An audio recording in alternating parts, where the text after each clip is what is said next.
And we're back. And Stephanie, no, Bronny James may be your favorite player, but he's my least favorite player.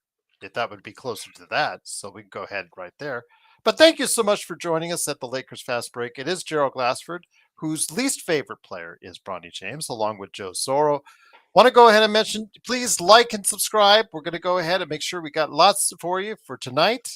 Thoughts on the Super Bowl, and also as well, of course, our thoughts on the NBA trade deadline. And then tomorrow, we're going to have our NBA trade deadline special.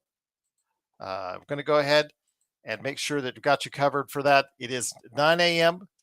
Pacific to 1 p.m. Pacific, right there for you, covering the latest news and notes on the NBA trade deadline. So, yes, I want to go ahead and make sure you guys are covered, and we're trying to do the best we can for you. And again, if you guys go at me, remember who runs the channel. Indeed. But of course, it is, of course, Gerald Glassford. Thanks again. Lots of news to talk about. I had a great conversation earlier with Mike Anguano of him covering the Cavs and the Pistons. Go ahead and check out my conversation earlier today. Although something did not actually ring true from our conversation. We thought once the game started that there would not be any action really going on. But unfortunately for the league, the chaos still ensued as once turned down, Golden State finally did get its man that they wanted, even though it initially was rebuffed. It was Jimmy Butler, I guess because he couldn't find another home. Couldn't find it in Phoenix, couldn't find it anywhere else. He did get traded to the Golden State Warriors for a package that includes Anthony Wiggins, PJ Tucker, Dennis Schroeder goes to Utah, a little bit of this, a little bit of that, going over to Miami. And a 3-team trade. It wasn't as much as a 5-team trade, but it looks like it ended up just being a 3-team trade. Right now, the New York Knicks are trading center Jericho Sims as part of the Kuzma Chris Middleton deal. So he is added into that as far as the New York Knicks are concerned. So yes, DeLon Wright going to New York Knicks as well in the deal. So yes, all this stuff, this peripheral stuff is going on. So we're going to talk about that. We're going to talk about the NBA trade deadline, what the Lakers are doing, the Luka trade, mix in some Super Bowl thoughts as well. And we're going to go ahead and get you started here with the man that's behind Ox1947 at LakersBall.com. It is, of course, Joe Soro. Joe, great to have you here. I'm looking forward to bringing on other people. Zach's going to come on a little bit later. Looking forward to getting also as well. Hopefully, Xbox will join us a little bit later on. I'm going to try and get him to come on after maybe I know he's probably working, but I'm trying to get him to come on anyways. Chris Lardieri from Inside Sports Fantasy Football is going to join us, but I'm excited, man. Still work yet to be done for the Lakers. But what are your thoughts on this Jimmy Butler trade? He finally got his way out of Miami.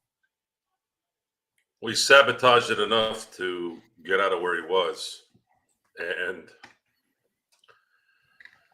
Miami had no choice but to take what they could get. And it's sad that he got rewarded with an extension. That's how pathetic Golden State was in this situation. Why would you reward a malcontent? This is the 4th time he's done this, and he got rewarded with an extension. It's too bad because the NBA looked like they were kind of getting back to having the owners and management get a little bit of control here, and then Jimmy Butler kind of brought it back down to earth a little bit. Golden State is so desperate for talent, they had to do this. So whoever his agent was probably pushed this hard and convinced Golden State to give him the extension and say, it's either that or you guys got to continue to deal with Wiggins and Kyle and Schroeder and all those guys who aren't going to produce anything for you. You might have a slightly better chance, but a better chance to make something work here.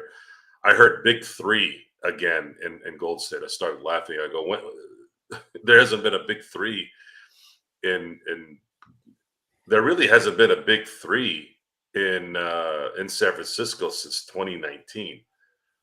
Draymond is not a Big Three anymore. He's been terrible really since 2020, 2021 for sure. I'm curious to see if Golden State will do something with him, but who's going to want him? is he's making way too much money, and I think them signing him really was the beginning of one of their big mistakes and not kind of pushing over this new rebuild. Jimmy Butler is going to probably ruffle feathers over there, and if Draymond is still there, there might be some issues there. So San Francisco's going to have to really, and they can say whatever they want. Oh, it'll be fine. We got Draymond's blessing. Jimmy said he'll be cool. Blah blah blah. That's not going to fly when something happens in practice, and all of a sudden they're at each other's necks. I actually want that to happen, by the way. I'm not against it, but I'm just saying, looking at it from their perspective, I don't know if that's a good idea to have both those guys on the same team, especially with both of them declining the way they are. I don't see them as a threat. I don't see them doing much, to be honest with you. Maybe a little bit better, but not by much. Also here today is Good Man Indeed. It is one half of the great combo, Lardieri at Domination Sports Nation. It is my good friend and longtime co-host of Inside Sports Fantasy Football. It is Chris Lardieri. Chris, good to have you here. Before we hear your thoughts on the Super Bowl, and I know we have you here only for a limited amount of time, as per your request just today, I just wanted to make sure we had one last conversation, as we always do when we close out our seasons at Inside Sports Fantasy Football. But before we get into Super Bowl talk, where were you when the Luka trade went down, my friend? So we were on the 15 freeway coming back visiting my daughter who had a college water polo tournament down in San Diego, and simultaneously Dom and I like either yelled or grunted or groaned and scared both my wife and her friend. They thought someone died, but yeah, we got the alert at the same time. I think we were somewhere in the Temecula area. I don't remember where exactly, but Oh, we you were were near headed. Joe. Yeah, so we were headed to the hat. We weren't quite there yet. So yeah, that almost caused the car to swerve. But yeah, it's like I remember as a kid with the day Wayne Gretzky got traded. I thought it was a joke. I'll tell you what, though, if your car didn't swerve, I'm pretty sure Mark Cuban's did when he first found out that Nico Harrison was going to do that. Your thoughts, real quick, on Luca heading to the Lakers? I mean, obviously, it is probably the biggest surprise trade of all time in the NBA. But how do you feel as far as him going to Lakers and what this does for the Lakers? I mean, it's great for the Lakers. They've got no succession issues now. The Luca will be the man when LeBron inevitably either works his way out of LA or retires outright, which I don't know what'll happen first. So I think it's good for them. What's a head scratcher is let's say you're the Mavericks and whether new ownership dictated this because they weren't going to sign him to the Supermax or they're just tired with his act and supposedly his ballooning weight. I don't know. Like when I inevitably sell my house, I don't just go and call one person up and say a realtor and say, "Hey, can your client come look at it?" And then I'm going to sell it. Like it doesn't appear to me that there was any sort of market or shopping around or whatever. Maybe because they kept this hush hush hush. Maybe because Harrison and Palenka have had a relationship going back to when Palenka was Kobe's agent and he was with Nike. I don't know, but that's the head scratcher to me. If you are under orders to trade him, you've got to get more than that. I mean, I thought there'd be more picks. Not that there are a lot of players that could have been exchanged, but I'll bring it back to my Knicks. I'm happy they got Mikal Bridges, but they gave up a ton of picks to get him. So how does that equate in a just a mega deal like this? I'll never figure it out. Joe, I want to ask you, with the Golden State trade, you're being asked in the chat, and I'll ask this of Chris as well. What do you think this will do for Golden State?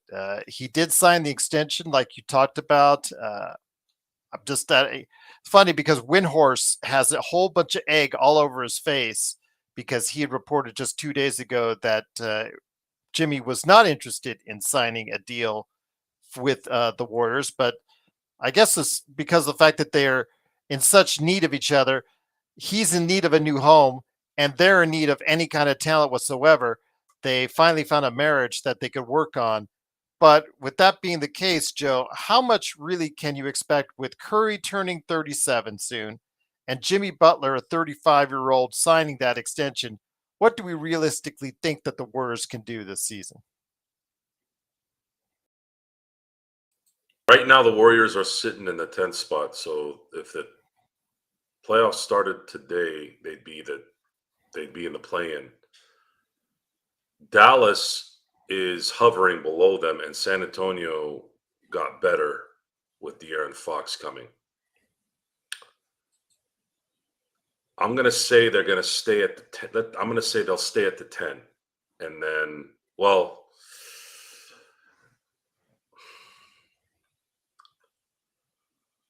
you know what? I think they're not going to make it. I think they're going to be 11 or 12. Probably 11 ahead of Sacramento. I'm gonna say that San Antonio and Dallas are gonna switch between Sacramento and Golden State, and Golden State won't make the play-in. Okay. Somebody has to miss. Somebody has to Yes. miss, and I trust that Dallas will play better, and I trust that Dallas will play better, and definitely San Antonio is going to play better. At this point, I wish you'd asked me that question, JY, in about 16 hours. I've been asked about what the Lakers are going to do here the rest of the way. I can't tell you guys until I see what happens after 12:01 tomorrow. Well, Shia said you said that that the Lakers can go 4-0 and against Denver in the series. I don't recall saying that. It's funny because now all these things that we supposedly said, which are blatant lies, in the past 72 hours, seem to be coming out quite a bit, Joe. I think someone is opening up accounts and messing with us. Mm-hmm. I think it might be the same guy. Oh, there you go. Where is All it? right. What kind of name is that? Shaith? Shiath Alexandras. Shaith, yeah. Okay. Whatever. I'll just whatever. Indeed, I hear you, but it's just some stupid stuff being said about us online again. Maybe because again we now have a higher profile ever since this trade went through, along with the Lakers. But Chris, before we get into just your thoughts on the Super Bowl, I never said we would sweep Denver 4-0. I said Denver now has to worry about Luka because Luka plays against Denver very well. I never said they'd sweep them 4-0. That's a blatant lie. yes. Yeah, you are lying because I never said it, and I know what I said. Yes, and it's actually backed up by everything on here on the internet. That's the problem. See, we have stuff that's stored and you can actually listen to. So yeah, that never happened. Called proof. If you have proof, bring it. No, I never said 4-1. I never said 4-2. I never used any numbers. All I said was Luka is going to play. I'm not worried about Denver now with Luka as much as I was before. Now it goes from 4-1 to 4-2. So yeah, timestamp it. If you think you come with that stuff, timestamp it to a date to when he actually said it, and then there you go. But otherwise, don't bring that garbage here. I want to go ahead and say this right now again with Luka and LeBron, Chris. You know, I know that they don't have a great roster around them yet. I know that there's still some tweaking. Hopefully, that Rob Pelinka will be doing sooner rather than later. But even if it's later, still, this team in any series cannot be overlooked because the fact is they do have LeBron and Luka, and if either or both get hot in a series, they can compete. I didn't say they can beat. I said they can compete in a 7-game playoff series with anyone. Yeah, they can. They can get into a shootout, and that's the way they're going to have to win because their weakness is on the defensive side of the ball. And as we know, starting in late April, anything can happen. So I wouldn't put anything past them. And let's say even they don't, they go one and done. I think they're well positioned going forward. And from a business perspective, you've got buzz back in LA with Luca there, and that sells tickets, that gets people interested again. And this is a Dodger Lakers town, and the Lakers will always be relevant. And case in point, getting back to the Butler trade, Dom couldn't join us tonight, but he is not happy from a Golden State perspective. We happened to be at the San Diego State Wyoming game Saturday evening, and we didn't realize until we got home and read up on the game that apparently Jimmy Butler, in his lifetime ban from Pat Riley's employ, was courtside at the game. We didn't see him; they didn't flash him on the scoreboard. But I'm glad he took some time off, got to watch some college basketball like we did, and got the trade he wanted. So with that said, the NBA trade deadline is a few hours away, and absolutely, over the next couple of hours, we'll be talking about that. But I do want to mix in a little bit of the Super Bowl real quick. Joe, I'm on with you, my friend. You've been saying for quite some time, until you beat Mahomes, it's the Mahomes show, and Mahomes is going in right now as the favorite. Although, again, Saquon Barkley has been a machine in the playoffs when it matters the most. I think the game up on Sunday comes down to one factor: Jalen Hurts. Jalen Hurts, if he goes off big and you get a good game from Saquon, they can compete with the Chiefs. But right now, it's hard to lean away from a team that's been as successful as it is in the big game as the Chiefs have been in recent years, Joe. So in Super Bowl 57, their previous meeting, I remember the first drive that Philly had and they scored a touchdown. It was the absolute perfect drive that you can have against a Patrick Mahomes-led Kansas City Chief team. Why? For the obvious reasons of you keep Patrick Mahomes off the field. Jalen Hurts would have won Super Bowl MVP had the Chiefs not won that. He played really well. Yes, he made one mistake, but that happens. But other than that, he was brilliant. And I don't know if Barkley can. I compare Patrick Mahomes to Novak Djokovic. You'll watch, if you've watched tennis, and I do watch tennis, believe it or not, it's a great sport. We've had the greatest three players I've ever seen in my life the last 15 to 20 years, and with Federer and Nadal. But Djokovic is, one of the great things about him is you can almost even say he was kind of like Floyd Mayweather. So Floyd Mayweather, you had Djokovic, and then you had Patrick Mahomes. It doesn't matter with these guys. If you score a lot of points, Patrick's going to start scoring a lot of points. If you control the ball and you score still, he'll still come back and score quicker. If it's a defensive game, he'll adjust to where he'll let the defense do its thing. This guy adjusts to anything. So and Josh Allen had the Chiefs. He had the Chiefs on that last drive. Now, the Chiefs, Spagnuolo called an unbelievable game again. At this point, it's easy to say that Spagnuolo is the best defensive coordinator of his generation, of the last 20 years. You could argue that now. This guy is the same guy that stopped the Patriots in 07. And you're going to have to do what Josh Allen didn't do on a last drive. That is, you got to somehow figure out a way to get to the end zone to win the game or kick a field goal, whatever, and make sure that clock says 0 when you score. Otherwise, I'm going to say that Patrick Mahomes is still going to find a way to win it. And until that happens, until he's beat, I'm going to go with him. I'm going to go with him. And the Eagles have a really good shot at beating the Kansas City Chiefs, by the way. I'm not saying that they don't have a chance, but having Patrick Mahomes just, in my book, always gives you the edge. You can say the refs help them. You can say the league is rigged. You can say Vegas is involved. You can say all that stuff. That goes in one ear and out the other, because I heard the same garbage when Tom Brady and the Patriots were winning. Anytime you win too much, it's always some other entity. Just like this Luka Doncic trade. All of a sudden now Adam Silver called Nico Harrison and said, hey, you need to make this trade and take one for the team. Come on, you guys, you stupid? What are you, stupid? Like, seriously, where do you guys make up this garbage? Seriously. You actually think that's what happens? If it is, then prove it. Prove it.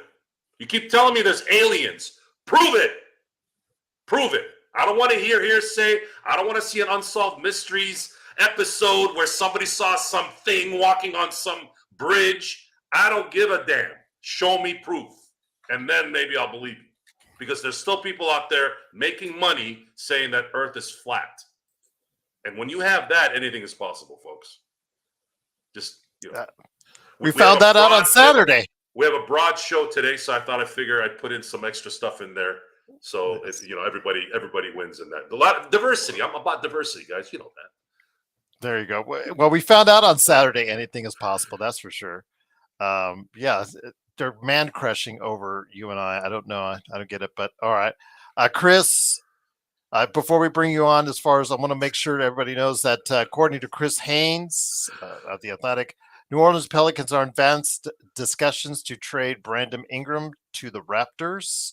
So we'll see if that materializes. We've already seen trades partially fall through, so we'll see if it is executed. We'll get word on that. We'll keep updated for you throughout the evening. But let me ask you this, Chris. What are you looking for in the game on Sunday as far as in particular? Is there anything that in particular we should focus on? Because again, it's just so hard. Despite all the things that are on Philadelphia's side, strong defense, Barkley, Hurts when he's right is really good. I cannot take away from the feeling that it's so hard to just bet against Mahomes in a game like this. Yeah, it is. Although I think, getting back to Joe's conspiracy theorist mention, the holding penalty the last time these two faced off in the Super Bowl, whether it was ticky tack or not, and to be called that late in the game. The Eagles had this game won at multiple points in the game, and they let it get away. So by no means do I think they'll be a pushover again. I think the X factor is going to be another defensive coordinator, Vic Fangio with the Eagles. I mean, that was probably Sirianni's best hire, and I think he's done wonders with a defense that had talent, but it's gotten even better with the addition of the likes of Cooper DeJean. And everyone's back on the Chiefs bandwagon, but let's remember this is a team that struggled to score points throughout the year. I know they kind of woke up in the playoffs, but the Bills had their shots to win that game, and yet again, McDermott with his questionable play calls and things like that. But that's a topic for another full show, I'm guessing. So I think if Vic Fangio can scheme something up to contain Mahomes, we'll see, because frankly, this Chiefs team doesn't have the wide receiver talent that it does in previous years. That's Travis a good Kelsey point. is a shell of himself, and I know they got Pacheco and Kareem Hunt as this two-headed monster, but I feel like Pacheco hasn't been 100% all season, and Hunt's got some wear on those tires. So I think that's the X factor right there. If it's going to be a shootout or a high-scoring game, Fangio's got to come up with a couple stops, and the team with the ball last will probably win. So with that, again, it is of course the Lakers Fast Break. It is of course also Inside Sports Fantasy Football joining us as well with Chris Ardieri and Joe Soro. We're covering both the previewing the big game on Sunday, plus also the NBA trade deadline.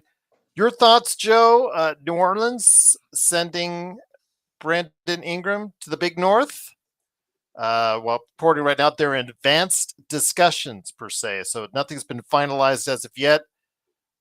Brandon Ingram, I feel sorry for the kid in a way because look at where his career trajectory is on. It was on a high at one point in time, and now it seems to be petering off. He just has a game. I think it would have fit much better 20 years ago.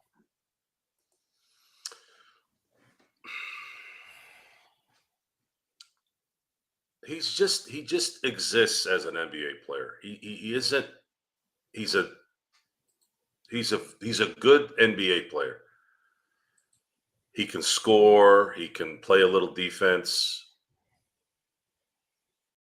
But he doesn't really have kind of the next level talent where you can rely on him or he can lead a team. Heck, I don't even know if he would be a good number two, honestly. A number three with really good twos. So if Brandon Ingram was on the Lakers with Luka and LeBron, that would work. Mm-hmm. But he's just not. He's not that guy. He's just never gonna be that guy. He's gonna go to Toronto and probably do the same thing. I thought Atlanta could have definitely used him, especially with their stretch run here. But my guess is they might have not wanted to give up as much assets as they probably wanted to. And he'll go to Toronto, and are they going to make the playoffs because of him? Is Scotty Barnes and him going to mesh well? I don't know. Not really. I don't think so. I think they'll be a middle of the road team. Maybe if they hit their stride, or if Masai brings in maybe one more other guy or whatever that can help them. Maybe they might be able to make a run in the East, but he's not really going to change anything in all honesty, other than a few more wins. And that's just what it is. It's not anything to be mean about. It's just who he is. He's not gonna go after it. He's not. It doesn't.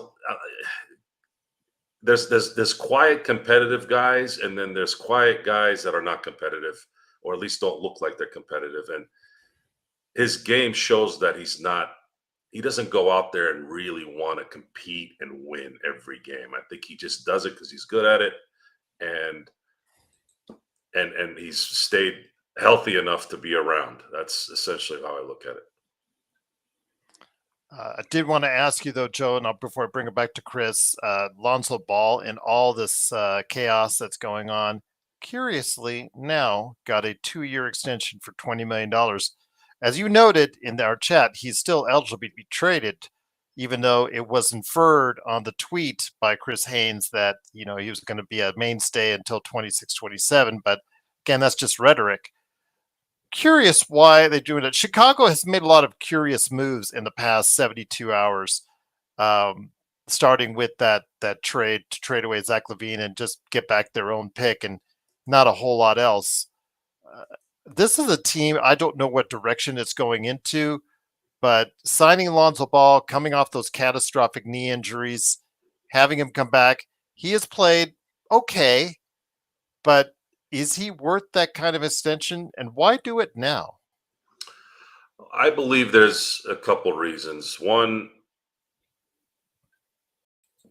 it allows them to use him as leverage in a trade. They have a good enough amount of money tied to it to where they can package it together. If they don't get a trade done, they can use it in the summer.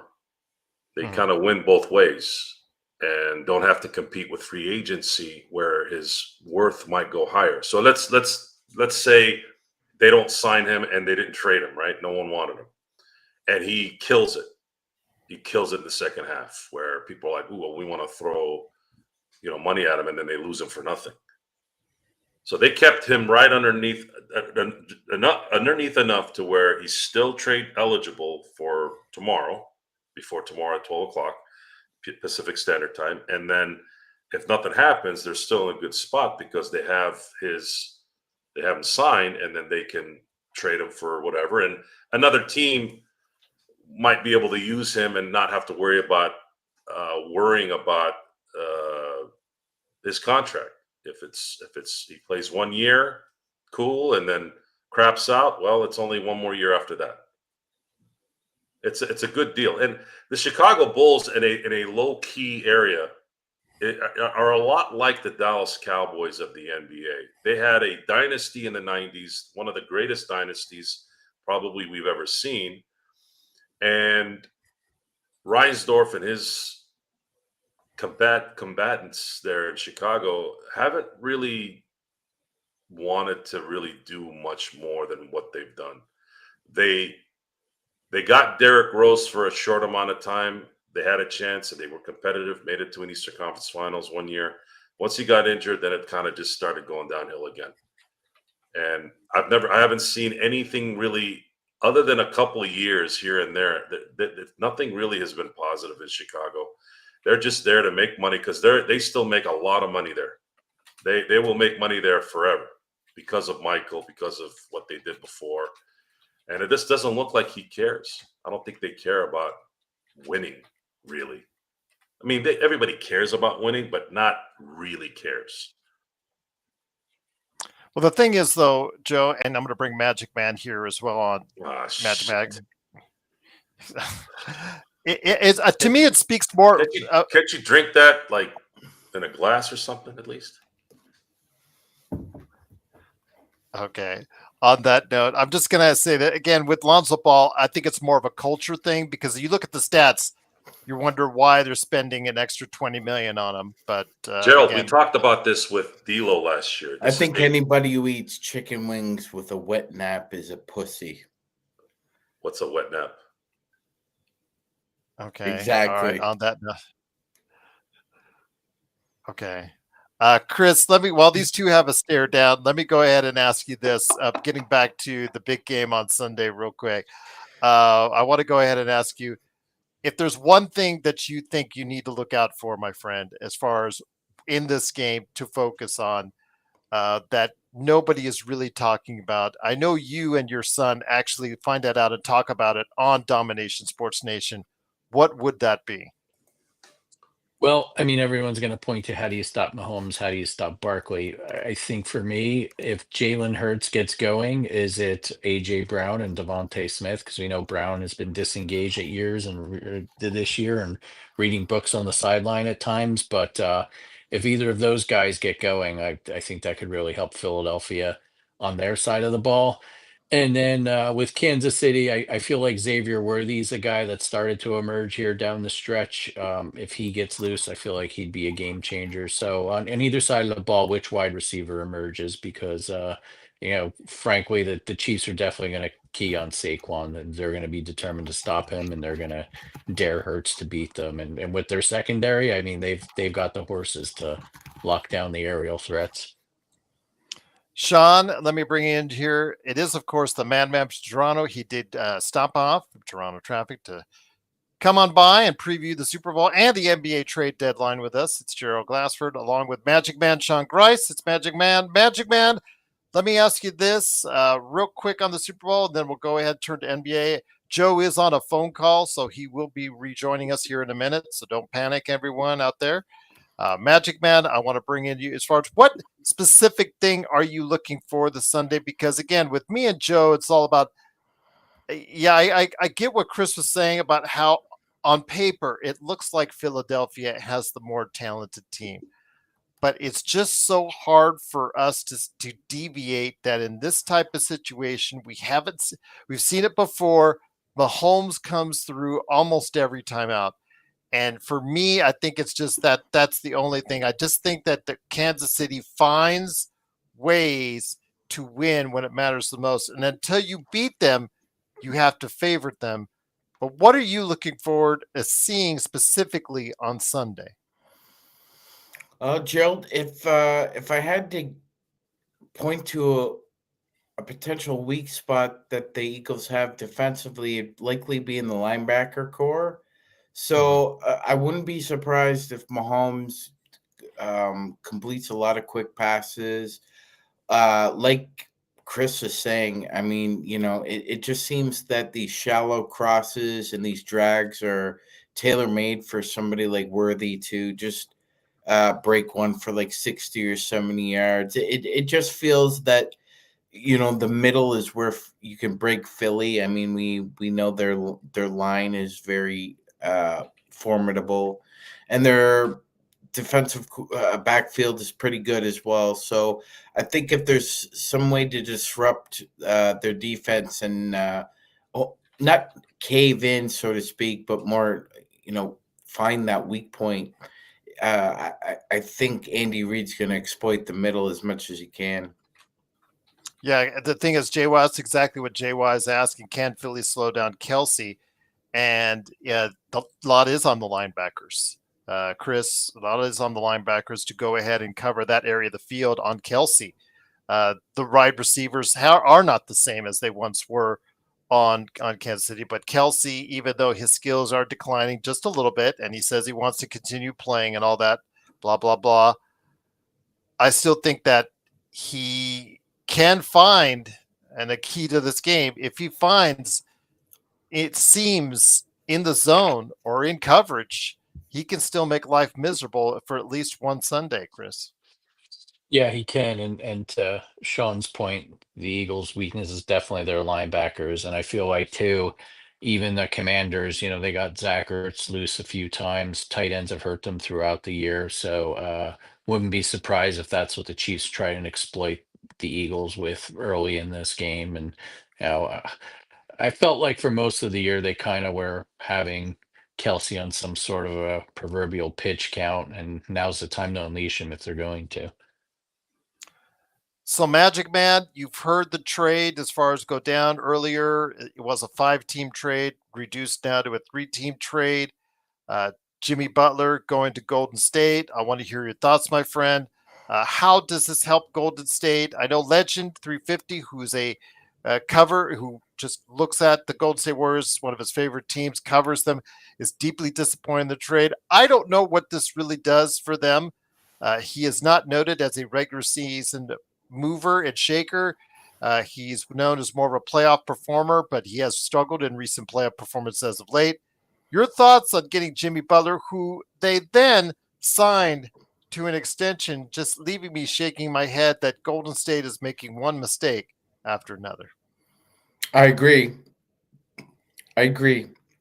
And I think that if you really had to evaluate this, maybe not trading for him this year would necessarily be confusing, but Gerald, signing him to an extension after all the drama that we've been. I mean, let's face it, Gerald. We cover this. That being said, we didn't want to cover something like this because it was absolutely absurd. And I think, like you said, the Warriors are getting what they deserve. And if you want this headache into a locker room that already had a few of them, not last year, but the year before, uh, by all means, go for it. That being said, Miami made out really good here, Gerald. I didn't think they would get as good of a haul as they have, and I think the Warriors at best right now are a playing team, Gerald. I think, like you said, we know Jimmy Butler is not regular season Jimmy; he's playoff Jimmy. That being said, I mean, even if the Warriors got in there with the as a 7th or 8th seed, I don't really see them putting a scare into anyone. Um, I think the acquisition of Jimmy, along with Steph, makes it less likely if they did uh, obtain a playoff spot that they get swept. That being said, the Warriors aren't looking to not get swept; they're looking to win championships. But even this move is a far cry from what they truly need.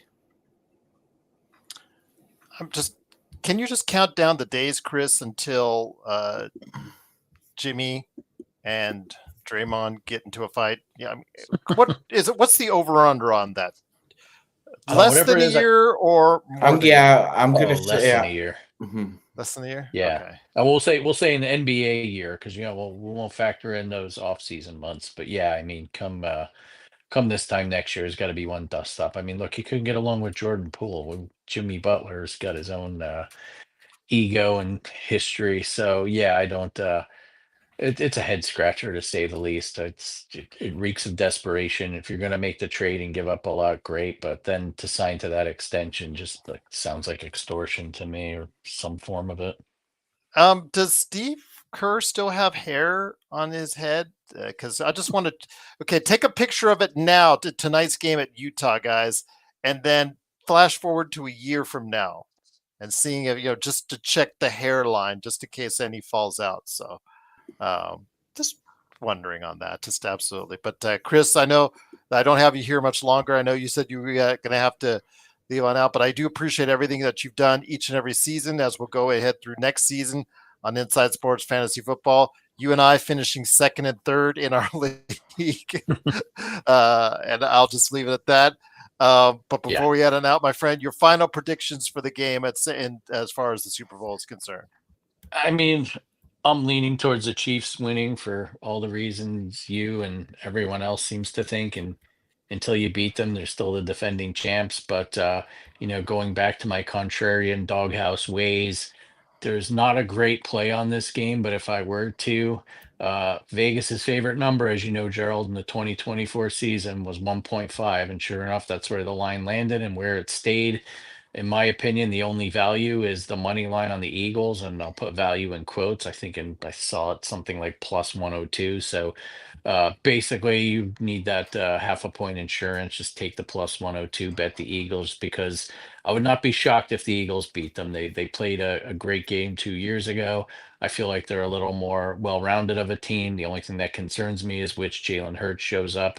They've got Barkley. I'm well aware of that. Joe Shane started the summer by telling John Mara that Barkley was going to go, even though Mara begged him not to let him go to the Cowboys or the Eagles, and there he is in the Super Bowl. So I cannot stand the Eagles or their fans, even though some of them are my friends, but I am happy for Saquon. And if they do win, my disgust over them getting another Lombardi trophy will be slightly tempered by Saquon getting a ring that he more than deserves. So, only other thing I think of, Gerald, from a gambling perspective, some of the prop bets people go crazy with.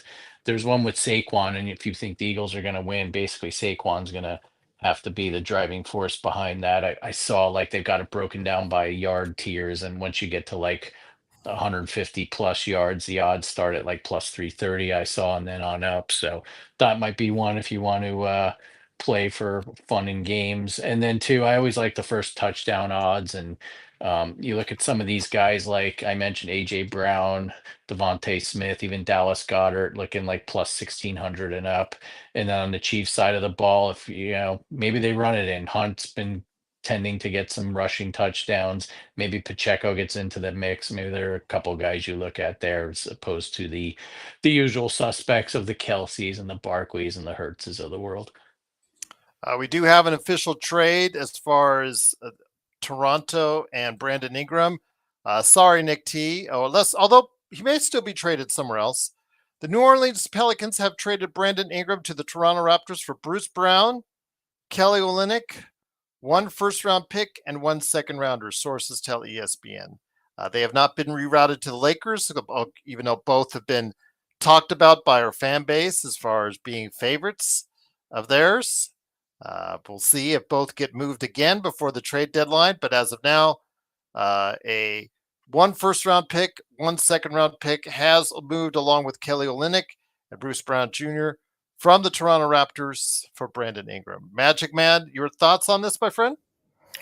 You know what, Gerald? Darko has actually done a really good coaching job over the past month, and so much so that Toronto Raptors fans are pissed off now that they're not going to be able to be in the lottery because they've won 6 of 7, and now you've added a closer in Brandon Ingram. It makes Scotty Barnes' life a little bit easier, Gerald, because now he's not counted on to be the facilitator and the finisher. He can play his basic game, which is to score anywhere from 15 to 25 points, get the double in terms of boards, and average anywhere from 6 to 12 assists a game. Yeah, he's not a prototypical scorer. Scotty Barnes is more of a facilitator, and he needed somebody with a scoring touch. And this also opens up more room for Grady Dick as well, Gerald. Grady Dick's probably made the biggest leap from first to second year players, I feel, this year. His shooting has gotten out of a slump, and I think it opens up a lot of doors for him.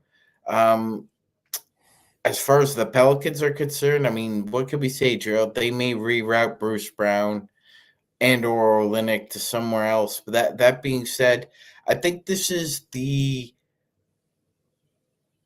most improbable situation I believe David Griffin thought he would find himself in, Gerald, where he's a seller at the trade deadline rather than a buyer. And I just feel that, again, New Orleans makes another kind of confounding move unless they really, really think that putting Cooper Flagg beside Zion Williamson will net an extra 25 to 30 wins, which I'm skeptical about.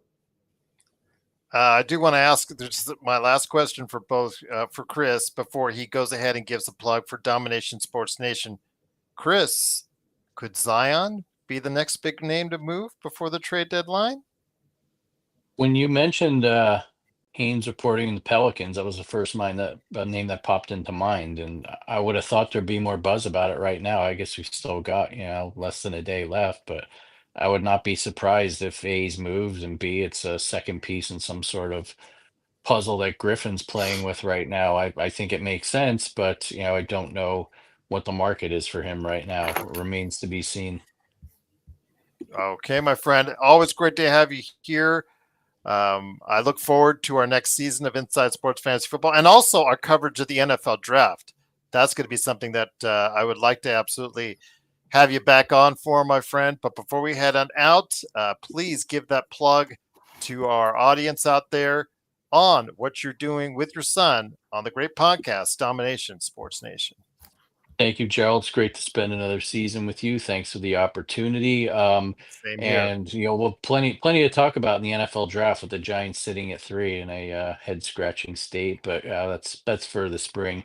Dom and I will be back with our Super Bowl preview show tomorrow evening. He's got plenty to say, and we've got plenty to say about these three blockbuster trades in 1 week in the NBA. A lot of the skeptics out there are like, why did the NBA have the trade deadline the week of the Super Bowl? And honestly, I feel like the first few days of all the awful interviews from Radio Row, a lot of these shows are starting talking about basketball from New Orleans. So I think in a funny way, it's kind of worked out for the NBA, especially since Thanksgiving on, or the Christmas Day ratings fiasco. Everyone's singing about their demise and what Silver needs to do next. So I think it's an interesting time of year when basketball steals some of the thunder from the biggest game and the biggest sport in this country. And then lo and behold, the calendar turns to February and my phone starts buzzing with MLB updates, and we got pitchers and catchers reporting. So I'll have some baseball to talk about too.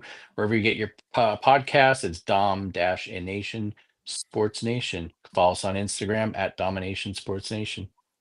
I got it listed down below in the description. It is Dom and Chris Lardieri talking to you at Domination Sports Nation. Chris, another great season of Inside Sports Fantasy Football in the books. I'm honored to have been with you doing that show for several years now. I know that we'll be covering in April the NFL Draft. Hopefully, Joe and Sean will be able to join us for that. And then, of course, heading into a new season on fantasy football. I'm going to get my title back. I'm going to get my title back, Chris. I got to get it back. One of us has to, right? And the thing is, again, if I had just scored enough in that semifinal game, I would have beaten both you guys in the final. But oh well, c'est la vie. But once again, it is of course Chris Sardieri. Chris, always good to have you here. You're welcome to stay on, but if you need to go, let me know. You're okay, my friend. But if you want to stay on, you're welcome always, my friend. No, I appreciate it. We'll talk about this in a future episode. Dom's got some things going on with school that he needs my printing expertise on. Believe it or not, that's it's funny when he's asking me for help on those sorts of things. But there'll be other shows. And guys, good being with you another season, and enjoy the game Sunday. Absolutely, you do the same, my friend. Wishing you all the best. It is Chris Lardieri along with his son, Dom Lardieri. Go ahead and check them out today on the Domination Sports Nation. So, Joe, you saw Brandon Ingram being traded to the Toronto Raptors, sending him up north. And don't take this the wrong way, Magic Man, but NBA, Toronto is often called the Siberia of the NBA because of the tax situation and things of that nature. But Brandon Ingram, I said earlier to Joe that I think he has a game that would have been best suited in the 90s. That's probably my assertion because he's just so reliant on the mid-range jumper, so good and effective on that. He is at best an adequate defender. Natalia says he's bad, and I'm not going to sit here. I'm going to argue with that, but you would think at his athleticism and his size, he could actually go ahead and be a little bit more effective on that end of the floor as well. Joe, your thoughts on Brandon Ingram? I mean, he's a point getter. That's what he can do. Toronto, I don't understand really what they're doing. It's kind of like a half tank, half, okay, we got ourselves a quality player now, but really, where does it take that franchise?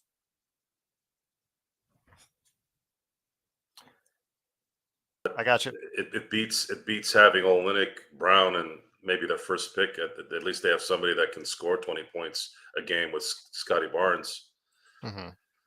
Do something until maybe something happens. I don't know. The Toronto thing is.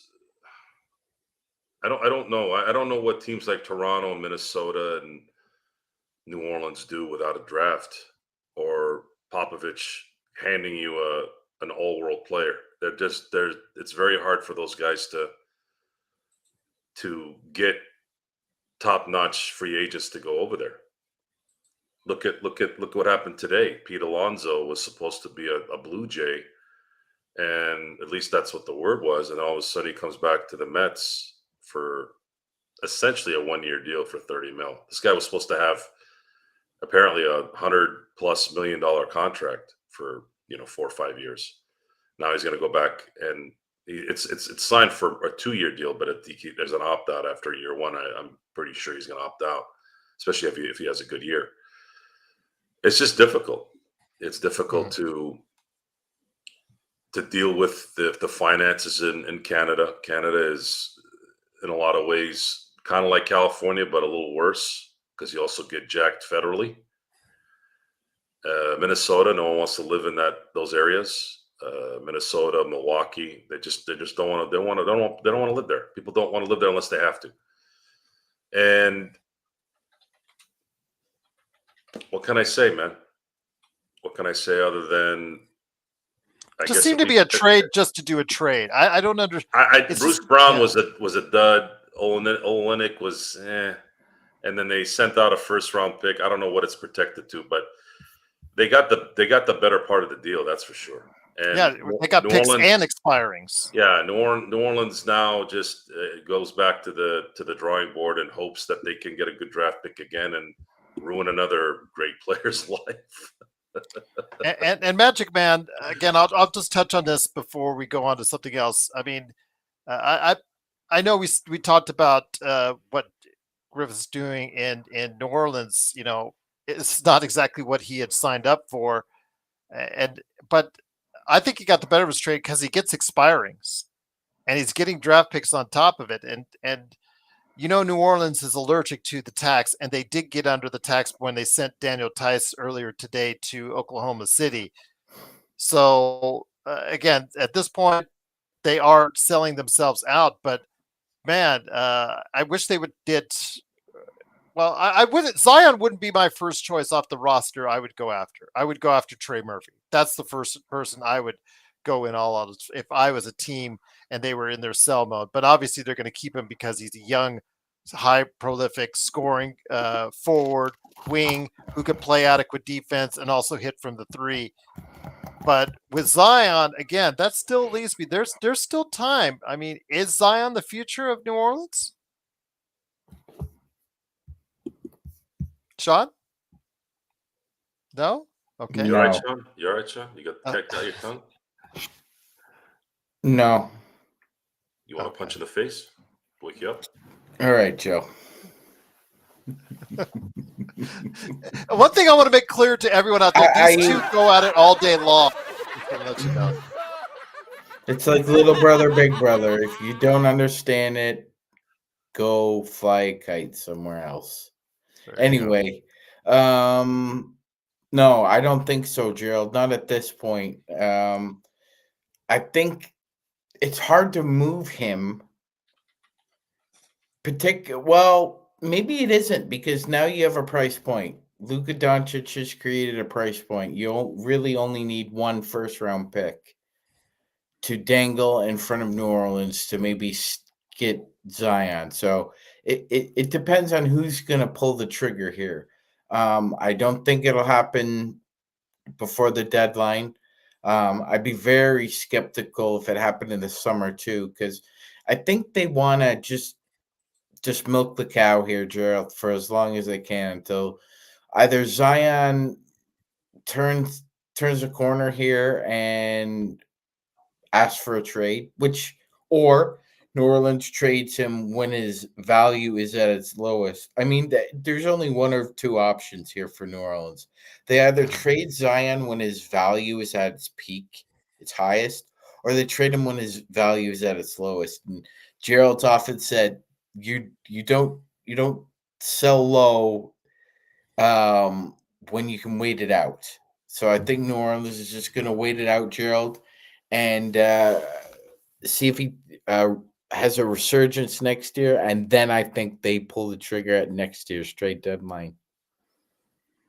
I just say this again. I want to make a correction.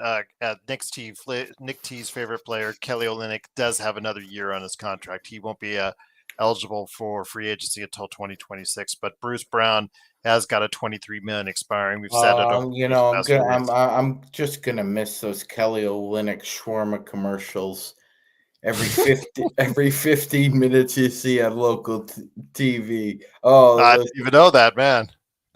Yeah. Oh yeah. Soon as he came here, Gerald, he was in a shawarma commercial, a Nike commercial. I think he was in a Mercedes-Benz commercial as well within about a week. So he took advantage of his time here in Toronto as far as endorsements are concerned. And now, good luck in New Orleans, Kelly, because there's only a few things you can do in New Orleans. Eat, there you go. Get drunk, enjoy the ladies of the night, gamble illegally, or a few other things that we won't mention. Okay. And on that note, it's of course the Lakers fast break. It's our Super Bowl and NBA trade deadline preview. So 1 hour in, Joe. Looking to get some more people on here in a little bit. But Xbox, Zach, if you're out there, if you want to join us, go ahead. But I do want to get Joe's thoughts. Less than 24 hours away is the trade deadline. A lot of people are getting very nervous about the Lakers not making a move as of yet for a big man. So with that, what is your level of anticipation? Are you nervous? Or you said that you're willing to go ahead and bide your time on when it comes to Luka. I am a little bit more in the, well, you've got LeBron and Luka win now, but if they don't, they don't. It's just that simple. I would like to see them shore up that really big hole in the middle. I know that Darren has chastised both of us as far as our thoughts on that in regards to focusing more on the defensive guard, and he has a point there. As far as that's losing Max Christie, who did play adequate defense at times. Yes, Magic Man. I just have a couple questions for Darren. Mm-hmm. Okay, so the point of winning basketball games, Gerald, is to put the ball in the hole, correct? Yes. Mm-hmm. So Luka is one of the 3 best scorers who's also a shooter in the world. Now, Shea can't say that. Giannis can't say that. Luka can. And so people are going to now deflect or invert. Like the problem isn't the offense, now it's the defense. Well, you got to put the ball in the hole to win basketball games. Okay. I'll just leave it at that. Because he does have a point. The Lakers do have an issue with defensive back. He does have a point, but we solved the biggest problem. Mm-hmm. You managed to acquire a scorer who's a shooter. Yeah. The best on the planet. Yeah. Yeah. So we can figure out the defense later. And he's clutch too, which is something the Lakers have been missing a lot. So we can figure out the defense later, but now we got somebody who could put the ball in the hole on a regular basis. You think us freezing on air when this happened, you think that was just because we were happy about the Lakers doing something? Guys, this could be the greatest trade that's ever happened when it's all said and done. That's the potential it has. Needs to hold up his end, but yes. Absolutely. Absolutely. So, Joe, let me bring it back to you. And once again, it is the Lakers fast break. So funny. Because even when we give Darren a compliment, he still snipes at us, and it's just so funny. But we love you, Darren. We love you, Darren. So, Joe, I was trying to support something that Darren said, and he still said, He's right. "Oh, you go at me, now you're going." Yeah, Like, he's right. He's not right. gonna- He's got a point. yeah, and he still snipes at me. So it is what it is. You just can't win with Darren. But anyways, Joe, I wanted to ask you again. We're less than 24 hours away from the trade deadline. I think still work needs to be done. I think again, not to be misquoted by Joey or whatever profile he has coming up every 5 to 10 minutes, misquoting you and I, saying that we said this, we said that. Specifically, the Lakers in any series with Luka and LeBron, if they are playing at as well as we have seen both play in recent times, they can't be competitive in a series against anyone. I'm not saying they could beat. I say they could be competitive in a series against anyone now in the NBA in a 7-game series. Your thoughts, my friend? The temptation should be there for Rob to do something more because the ball is now in his court. He did get the trade done. Yes, this landed right in his lap, but he got the particulars done. He got us, as far as this trade without having to give up for both first round draft picks. So I do have to compliment on that. He has now got to go ahead, whether you do it now or later. I would say sooner because the time clock, but you know what? It is what it is. No problem. Again, we have Luca, so we have a future going forward. But the temptation will be there for Rob to try and do something within the next few hours, Joe.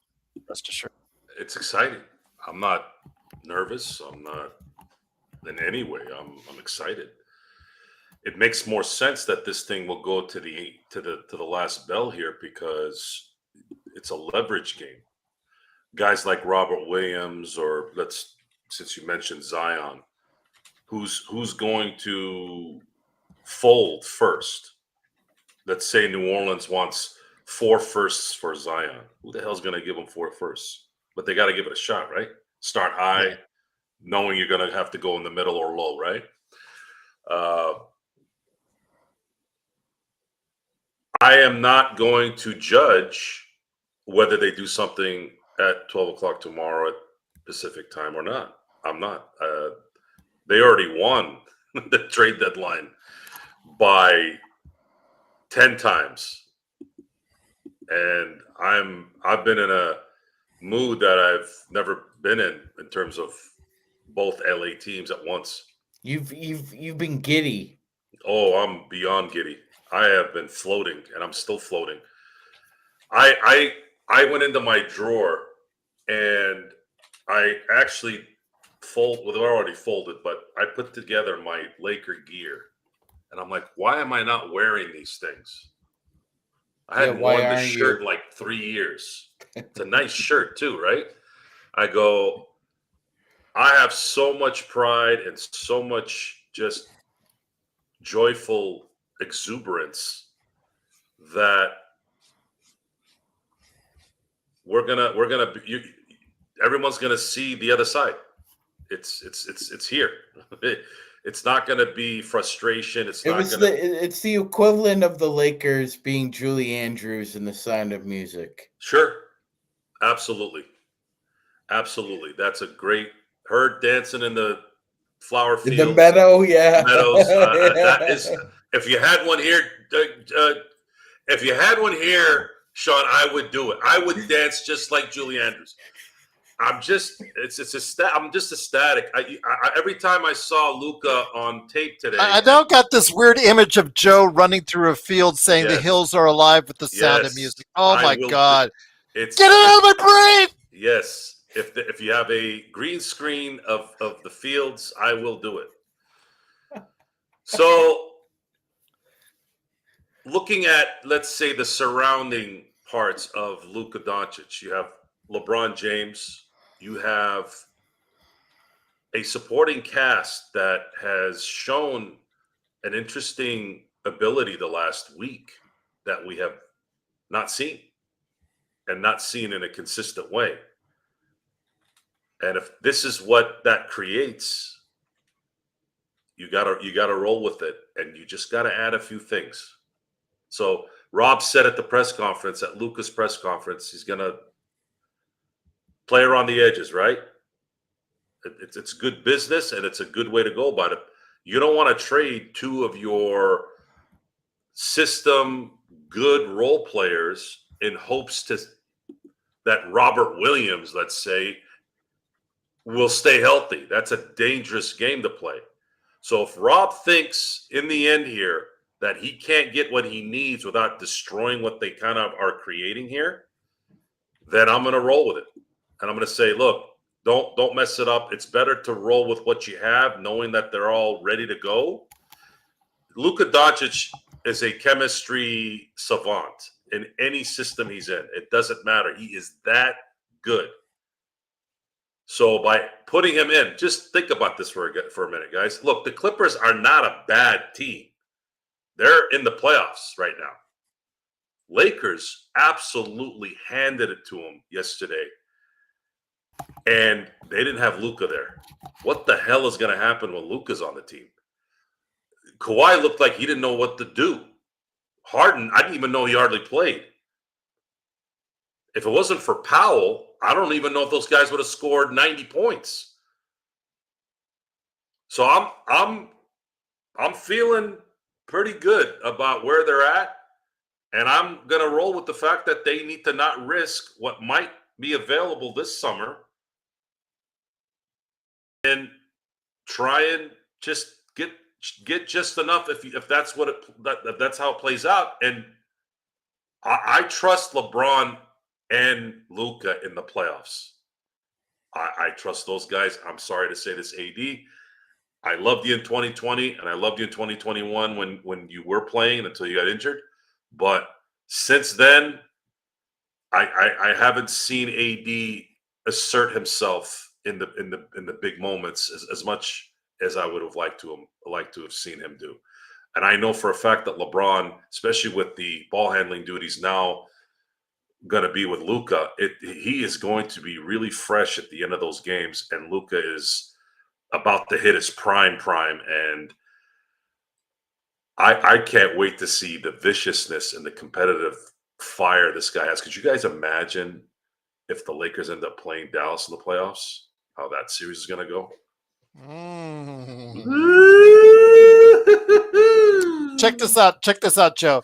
Okay, Dallas first round, Clippers second round, Denver Western Conference Finals. I don't think that That won't happen. Ideal. That would be Yes. ideal. I think if anything, they'd play Dallas in the second round, maybe. Yeah, but I'm just saying. What if that was the arc as for the Lakers? Yeah. That was it. That would be too wild. But Magic Man, again, Joe and I, little subtle differences. I'm more of a win now. In this case, I have completely turned around into more of a win now because I know the time frame for LeBron, LeBron and Luka. And then, of course, Joe is more, he could go either which way, more about playing the long game. I just don't see us adding many more assets right now in order to go ahead, or even in the summer, to be able to free up. But then again, this is what the summer's for, and something may materialize over that case if you wait that out. But with LeBron playing at such a high level, you saw him at MSG, you saw him against the Clippers. The temptation to do something now, to me, is very great for Rob Pelinka to try and see what he can do with the few assets he has left. But again, if he doesn't do it, I'm not going to say he's at fault because he's already won the trade deadline by getting Luka Doncic, Magic Man. He already won it, Gerald, and he's probably going to end up winning it next year too. Because I mean, I think this is one of those trades where the aftershocks are going to be felt long after. And quite frankly, I don't want to. If Pelinka thinks he can acquire a better center in the summer and not have to deplete what he has in the cupboard, then I think that's what they should do. But I also think you're correct in that, you also kind of need to be in win now mode, because at any point in time, a 40-year-old superstar can have a bum ankle, twisted knee, and then Bob's your uncle. It's been a great career, but since he's playing at a high level, and he also now has an elite scorer and a myriad of talent around them, there's the temptation is there, Gerald, to win now. I agree, but it has to be the right move. I know that kind of sounds cliche, but I mean, if you're gonna make a giant step like this, you better be sure you're acquiring a player that's at least GQ, like Joe said, like not Robert Williams or Andre Drummond. It has to be somebody who's GQ. Yeah, that Andre Drummond is no longer going to move the needle. Robert Williams, you know what?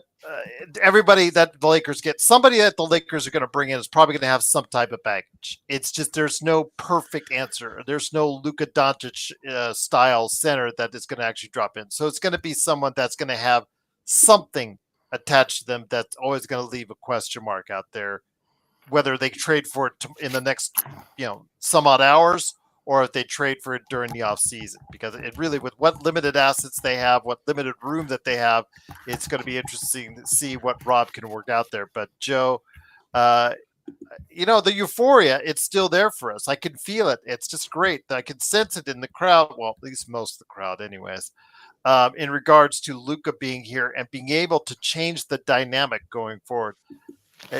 This time last week, you, Sean, myself, we were trying to temper the enthusiasm from everybody out there on what to expect, because we had basically told them point blank the Lakers did not have a chance to win a championship this season or sometime in the near future unless something dramatically changed. And guess what, Joe?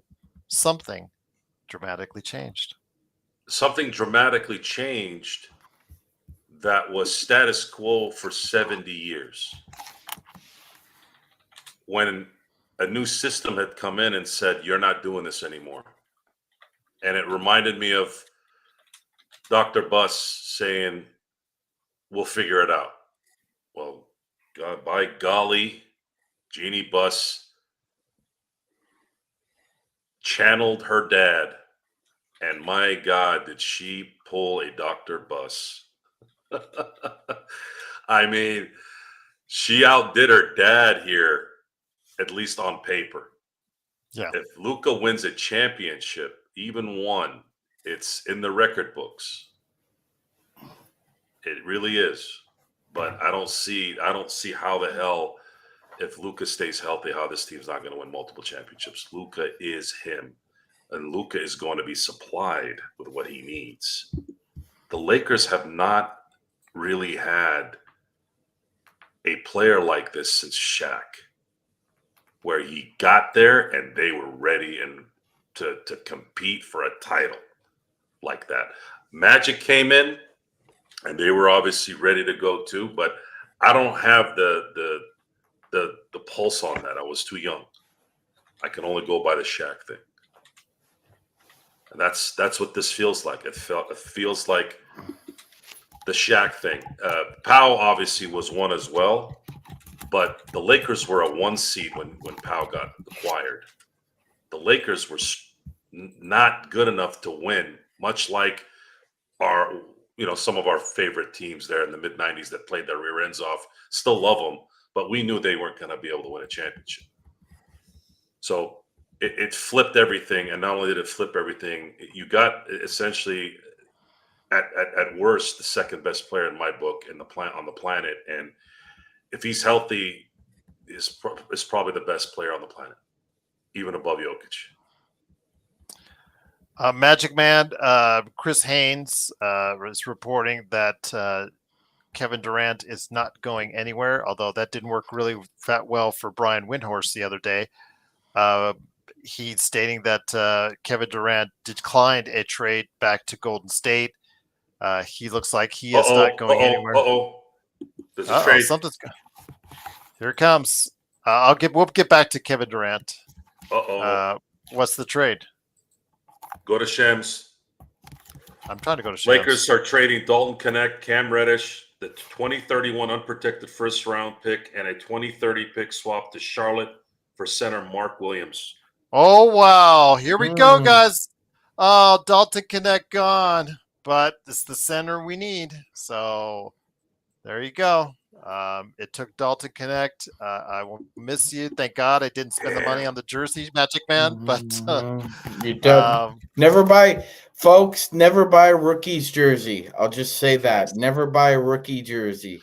I'll post it here in a second. So the Lakers have found their center. They are going all in, Joe. They are going all guys. Wow. He is the perfect center for this team, guys. This guy's averaging 15 and 10, and he is built for this. I don't even know what to say, 15 and 10. He only makes 4.5 a year. I mean, this is man. This is. I don't know. I'm speechless again. I'm speechless. I didn't. Did you guys see any of this? Did you see this? I didn't see. No, it didn't pop up in my notifications. So yeah, we were going to different directions. I see it. I see it. It's there. It's real. The thing is, Joe, we had talked about a couple weeks ago. Why would you trade two young centers with upside on cheap contracts in Charlotte? Fine by us. We've got Mark Williams, who really is good. You know, looks like he's going to realize a lot of potential, guys. But man, if you're Charlotte, Dalton Connect, now he gets to go off. Doesn't have to worry about playing defense. He can go ahead and he can shoot and score. I wish him all the best. We're going to keep an eye on him, Magic Man, and see how well he's doing. Cam, Gerald, he may end up being the runt of the litter in that pack, though. You got Miles Bridges, you got Cody Martin, you've got LaMelo Ball. He's going to have to fight and scratch and claw. they'll take 500 shots and then see what happens there. But Cam Reddish, you know, you don't have to be the odd man out all the time. It's not cardio bros anymore. There's only a cardio bro. Yes, there's only a cardio bro that's left. But the Lakers have their center, Mark Williams. They did not have to give up Rui.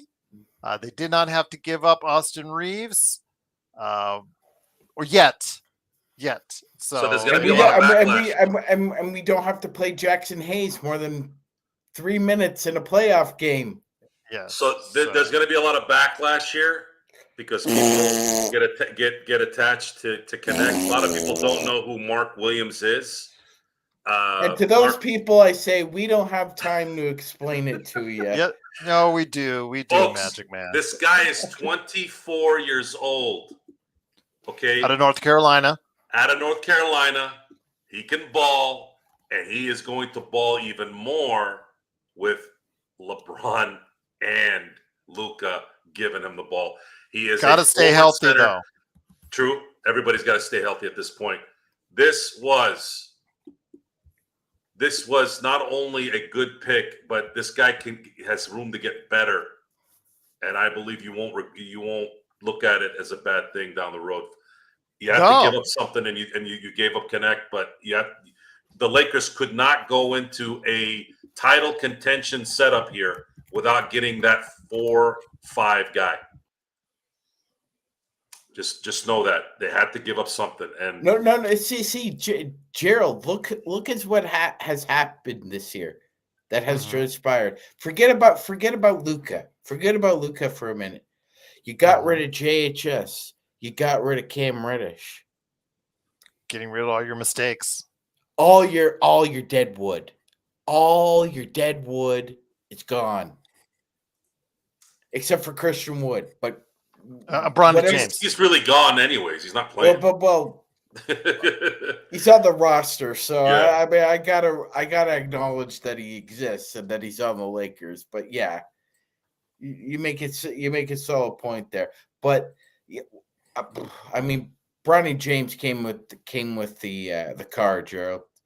He's he's like the model woman that. Do you come with the car? Well, Bronny has to come with the car. Okay. I'm updated right now, so people can go ahead and check it out. The Bronny James was a lot like getting a really nice car, but it's got a spoiler on the back that makes it look like shit, but you got to get it anyway. That's Bronny James. He's a spoiler on the back of a really nice car. And it still leaves room for what Darren wanted to go ahead and target, a defensive-minded shooting guard to replace the spot that was opened by by Christie. So your thoughts on that, Joe? I mean, Connect, we love you. We'll miss you. But again, it's a business, and the Lakers, again, if you're Charlotte, I don't know, 2 cheap 7-footers, both under $6 million a year, Magic Man, and they got rid of them both. I don't understand that. I never will. No one can try to tell me that otherwise. But hey, it's to our advantage. I love it. The fact is, we now have a shot blocker. Again, he did have health issues to start the season, so let's hope he's put that behind him. He's still very young at 24. This is something that Joe and I did not anticipate. He was a name that we didn't talk about. Yeah. No, because we didn't anticipate, them moving him, Gerald. But yeah, pieces fit. Just out of curiosity, Gerald, it's really interesting to me seeing these moves that are being made. So, if Washington or Charlotte drafts Cooper Flag, who the hell's getting the lob passes? Good point. All these teams are trading away their big men.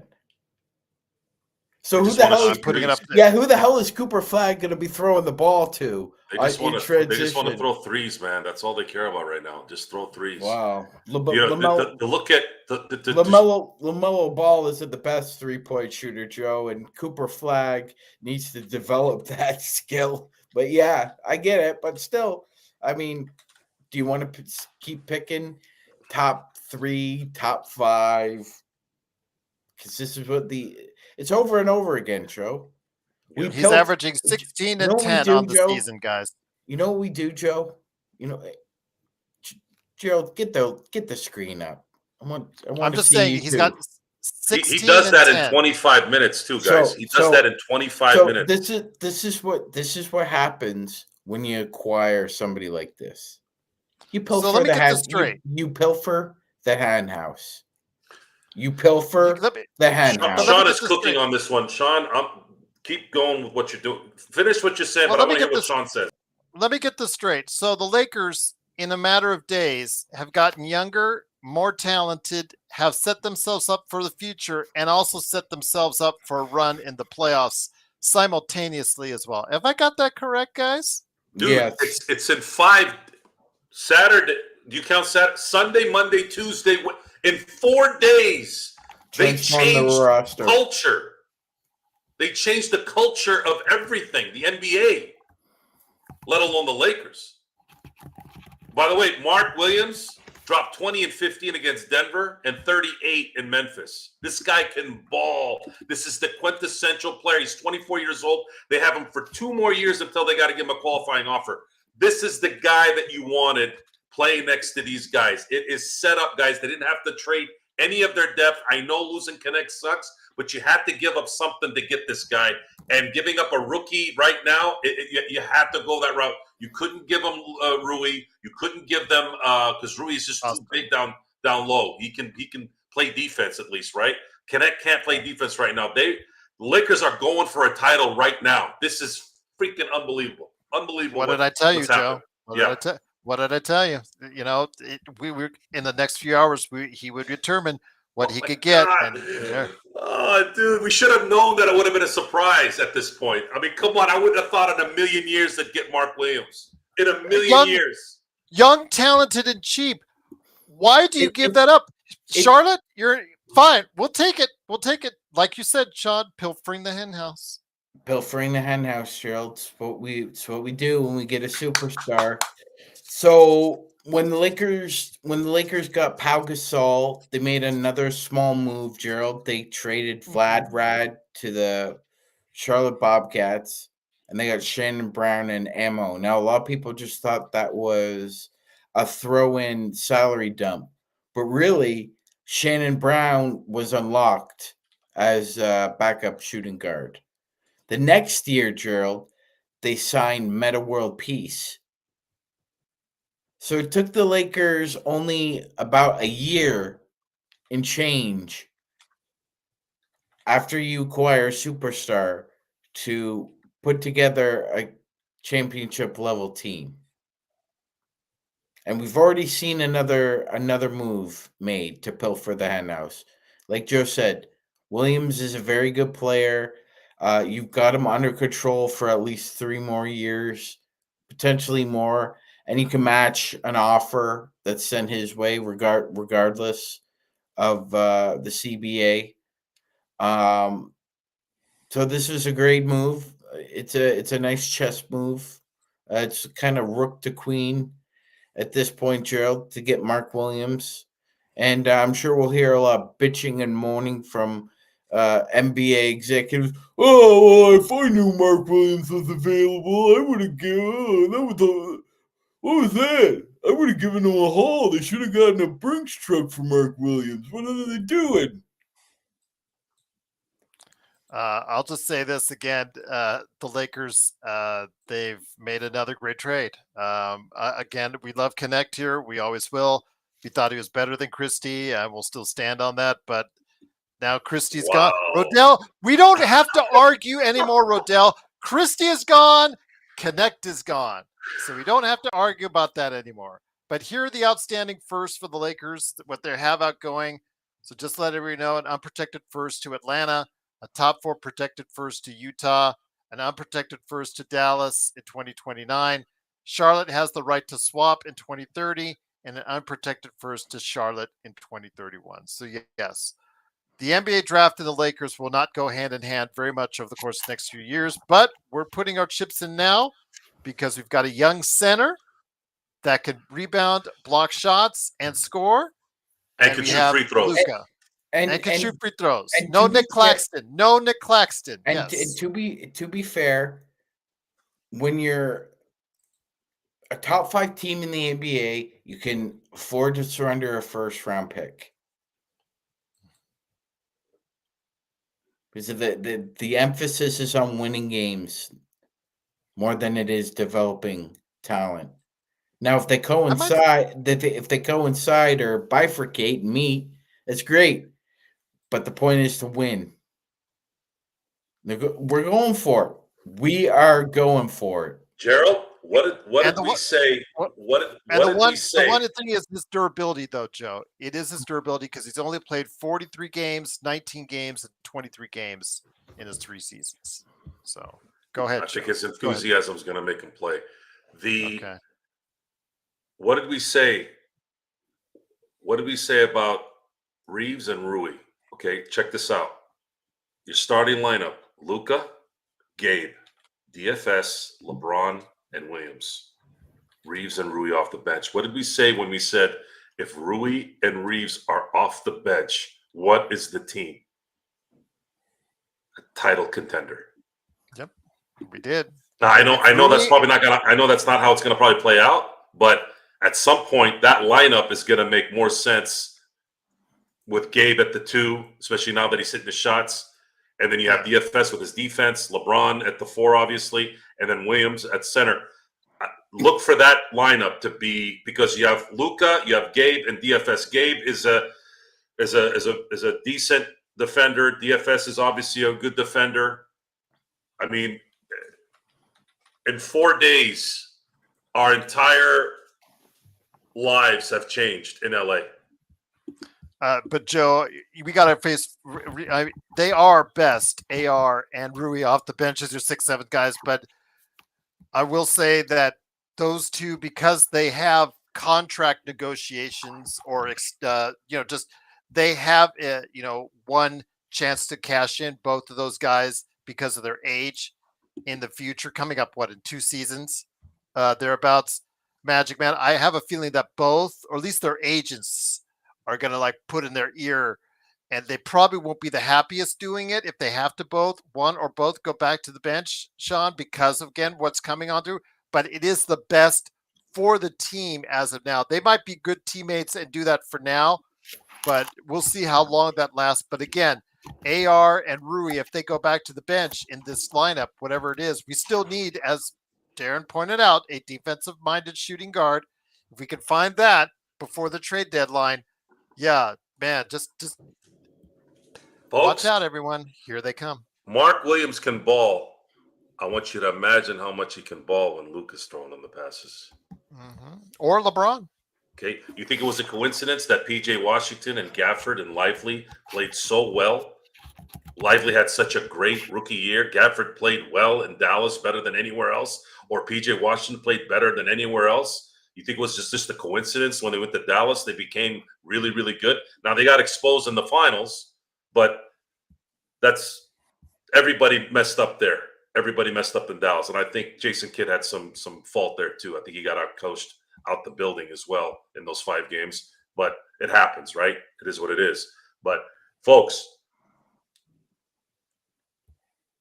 barring injury, the Lakers are a threat as of today. They are a threat. And again, don't misquote Joe or anything like that. He said a threat, just like I did. Yeah, They're a threat. I'm not saying they're going to beat Denver, they're going to beat Boston, or they're going to beat Oklahoma City. I said they are a threat now. The reason why they won't be a threat is if stuff happens, like injuries, things like that. That's the only thing right now that we have to cross our fingers on. So with that, what would you like to see them do? Do you think that they have 1 second left? I think that they can, or did they trade that as well in the trade? To go ahead and figure that out. Just go ahead. If they did trade that second round, I think they did, as far as that's concerned, Magic Man. But I wanted to ask, what is still left for the Lakers? No, it was no, still have that second for this year, Magic Man. I want to ask your thoughts. What can the Lakers still do? Should they go even more all in, or should they stick with what they have? Well, they have Because another again, roster. They have a roster spot open now, so if Yes. they want to get somebody Yep. on a buyout, but remember, they're limited. Bruce Brand is not available for them. Ben Simmons can is they not get- available for them. can they, Sean? Can they do Can they get a buyout? They're above the apron, right? Like they can't. It's 15 million and under. That's what it was. That's it. right. It's Yeah, that's 15 it. million and under. If they have a salary that is 15 million and under, guys, they can. But I know that's been mentioned in the chat. Bruce Brown, if he's bought out, Bruce Brown, they can't. Kelly Olynyk, Nick T, could be gotten if he is. Well, actually, no, he's not going to be bought out because he has another year. Never mind on that one. He has another year on that. But if somebody gets bought out and their contract is under 15 million because the Lakers are the first. It's a bummer because Brooke Lopez might be let go here, but he makes more than 15, unfortunately. That would have been a good one. Yeah, anybody 15 and up is no. Anybody 15 and below is yes. Somebody that the Lakers could be interested in. So just to let everyone know. So like honestly, if you're looking at any of the names that are being bantied about, Gerald, are Ben Simmons. Lakers will not be able to get him as a buyout, or Bojan Bogdanovic. Bogdanovic makes too much money as well, so the Lakers wouldn't be in the market for him either. So Gerald, I would try and acquire another shooter. Either I don't know how you acquire them. If you could squirrel yourself into getting a couple seconds or an extra first here or there for something, I don't know what they could do, but they need to add another shooter, either from the buyout pool or trade. But other than that, I think you're pretty solidified. But it's like having defensemen in the NHL playoffs, Gerald. You can never have enough shooting. You can never have enough defense. You can never have enough shooting. Darren and Chris, they don't need to waive Morris. They've got a slot open right now. They've got a spot open, so they don't need to waive them. Plus, they're in the tax already. I wouldn't want to waive them either. Like I would. So let me ask the chat a question. Would you rather give backup 5 minutes to Morris or Jackson Hayes? That's a good question. What does Morris have left? I haven't seen much of him this year, and outside of garbage time, so you don't know what happened. Right now, I guess you still have to go with Hayes because he's used to playing rotation minutes. I'd split it. I'd split it between the two of them. Okay. And this is again, CJ. This is not the Morris You from have 5 years ago. you have a body. I would use them. Okay, this is not the Morris from 5 years ago. Let's just It is put that in not the Morris perspective. from 5 years ago. So Yeah, the that's Morris just- from 3 years ago. What about Schroeder? He is like his brother. Him and his brother have reached a bifurcation. Both of them are kind of walking pylons. Mm-hmm. But Markieff can still do this at the basket. And he can still board. Yeah. I want to ask you this, guys. Dennis Schroeder is available. But he hasn't been the same since Nikola Jokic backdoored him, literally blindsided him with a hit in the back. He's never been the same since. One thing I do want to stress, though, it was mentioned Dennis Schroeder. Dennis Schroeder, if he's released by Utah, if he asks for release, he could be eligible to be picked up by the Lakers, just to let everyone know. So we'll see if that happens. I don't know if he fits per se exactly everything we need there, because it's still, you're looking for a shooting guard, someone with height. I heard 6'4", 5', 6'6". I heard the Cavs are going to offer him a bigger role, Gerald. Yeah, and in that case, man, Schroeder's been everywhere in the past few months already. So we'll see what happens with him. But yeah, I don't think he's long for Utah, in my opinion, as well. I think they'll let him go if they can't find a trade for him in the next few hours. But yeah, one roster spot is empty right now, Kurt, because it was a 2-for-1 swap. As you're seeing right there in the ticker below, the Lakers have just traded Dalton Connect, Cam Reddish, a 2031 unprotected first-round draft pick, and a 2030 pick swap for Mark Williams. He's actually 23, according to the stats, Joe, so he's even younger than what you had said earlier, because you said 24. Again, a shot blocker, a rebounder, big body, size. He may not be the ultimate answer for Jokic, but man, playing with someone who has that kind of potential, bringing him in here on a relatively inexpensive contract, that's just something, again, you just can't afford to pass up, Joe. No, because they're going after it right now. Yeah. I don't think anybody's going to care about Connect and what he turns into if the Lakers end up winning the championship this year. And Mark Williams is exactly the player that you know what's funny about this? This is the exact center that AD wanted. Yeah, they would have made this deal if that Luka deal didn't happen anyways. I have no doubt. This was perfect. He stays healthy, guys. This is exactly what they need. And if you think he's good now, wait till Luka starts throwing him balls as well as LeBron. This was the Lakers absolutely just shredded the league right now on paper. It's just going to come down to execution now. Gerald, this is how much a Luka jersey is going for here. Go ahead, bring it up. Yeah, that's what? That's not the $79 one. That's not the $79 one that sold out the other day. No. So, no. Alan, Gerald, so they could pick someone on buyer's market. Well, remember, okay, if somebody's waived, Alan, they can only pick up someone on a buyout if they've earned $15 million or less this season. That's because they're in the first tax apron. If they've earned less than $15 million this season, they can offer that individual, a spot on their roster. And the Lakers now have an open roster spot, whether they want to do it for a buyout for someone that is eligible for that, or they're looking to do another trade. Joe, Sean, I'll get you back to you, Sean. Are they looking at another trade? I think they are. There's still Gabe. As Empire Jeff mentioned in the chat, there's still Rui. I mean, AR is kind of a little bit redundant in his current position. Yeah, and of course, you know what? His representatives may not be thrilled by the fact that he would be taking a back seat, even though we all have said that's the best spot for him. Mm-hmm. Yeah, I know. I just see Gerald, when the Mavs made the finals, they had the Austin Reeves is better than any of the other than Kyrie. Austin Reeves is better than any guard that played beside Luka in Dallas. And that and although PJ Washington is listed as forward, I consider him more of a guard, Gerald, because he has guard skills. That being said, I understand that a lot of people think Reeves is redundant, and we've often said, Reeves can't be at a championship level team with that kind of defense. Well, with Luka, he can.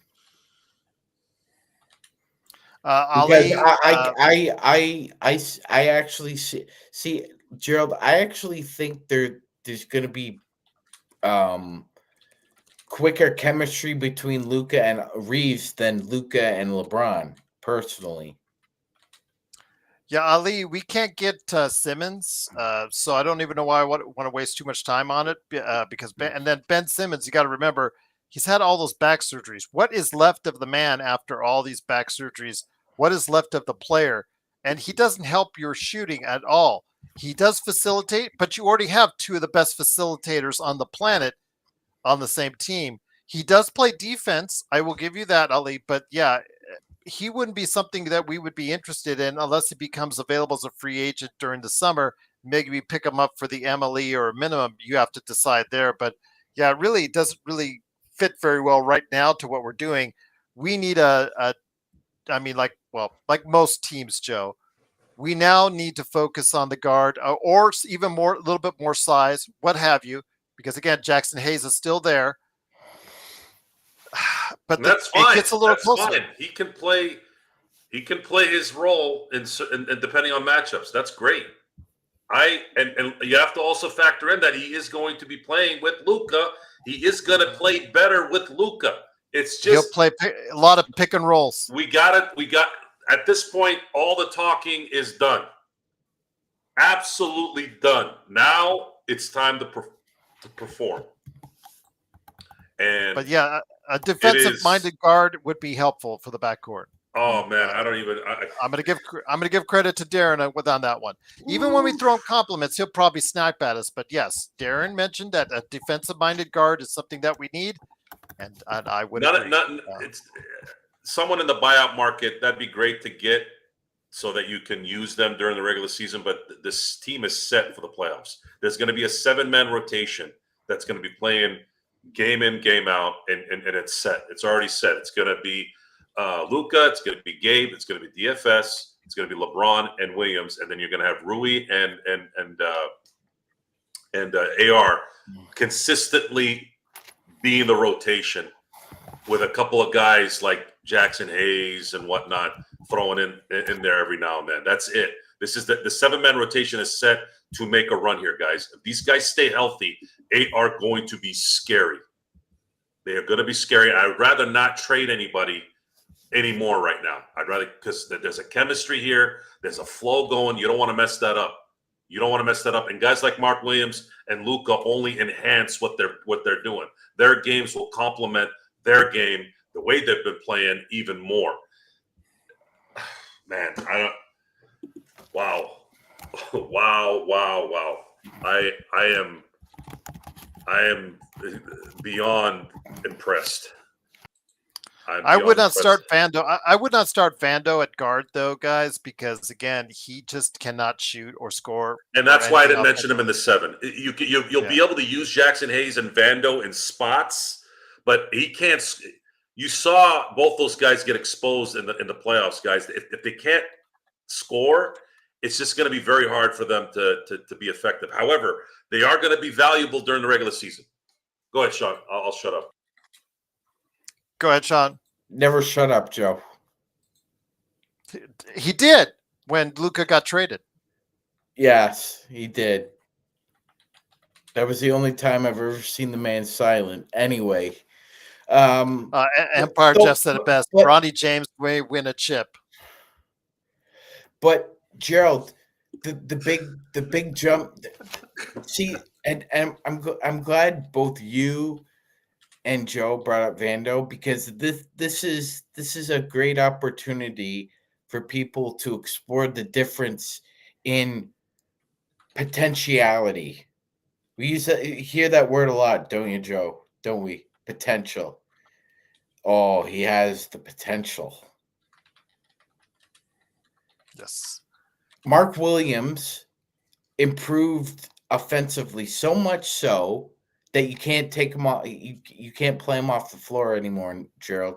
Now, in a playoff series, he improved that much, and he's only been in the league less time than Vando, and he's improved his offensive repertoire. See, that's a French word.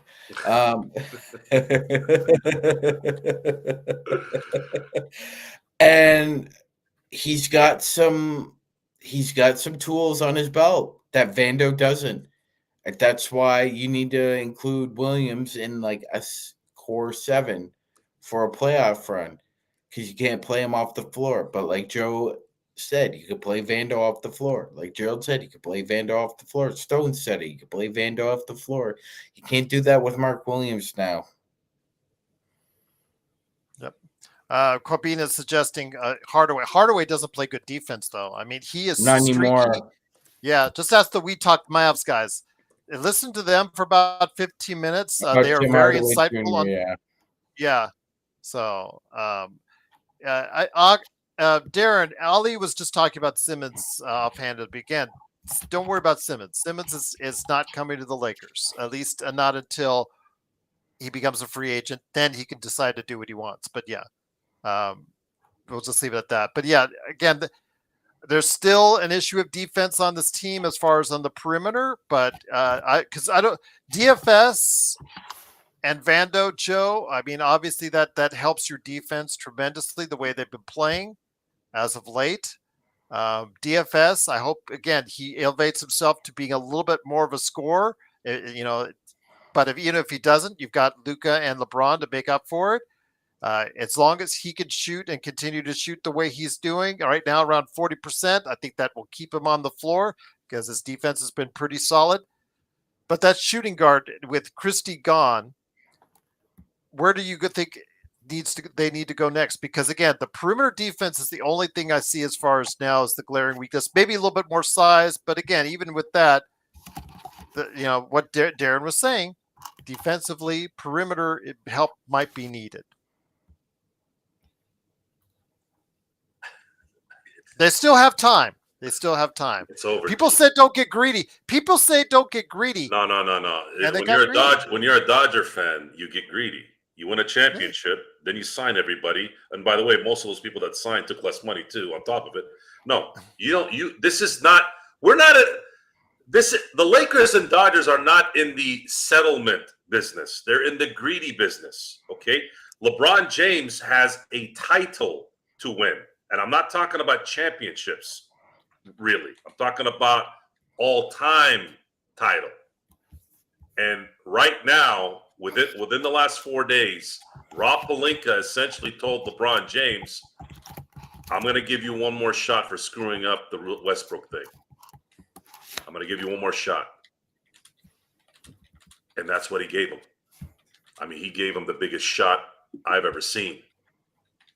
I just can't wait for Saturday. I know they got to play with the Warriors tomorrow, but I have already cleared. I know that there's a chance he might not play, but I've also cleared Monday too.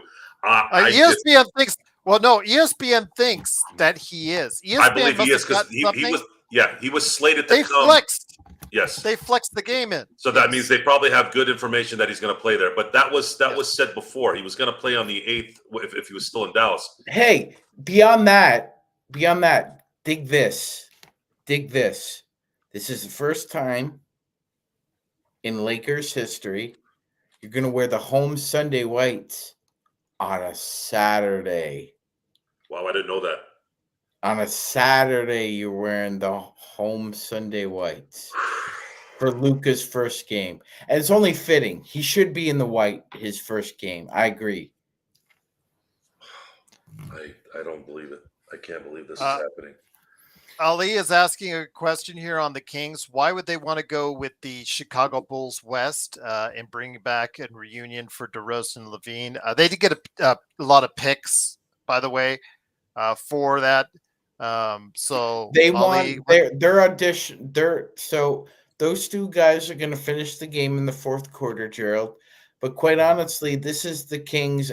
This is the Kings trying to figure out who's staying and who's leaving.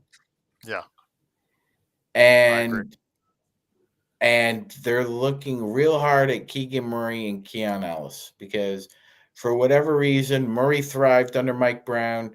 And Gerald, it's still confounding to me how I don't know how or why Keon Ellis ended up in Mike Brown's doghouse, but he is a dog. He is a dog out there. He's a very good NBA basketball player. And, if the Sacramento Kings don't want him, we'll take him. I just want to mention from Dave McMenamin, Mark Williams has missed some time early in his career from a small fracture in his left foot. However, Lakers are confident in his medicals and that Williams' injury never required surgery. So again, Joe, that's been his question. It's not been the talent. It's been his availability. And you always say, what's the best ability? His Availability.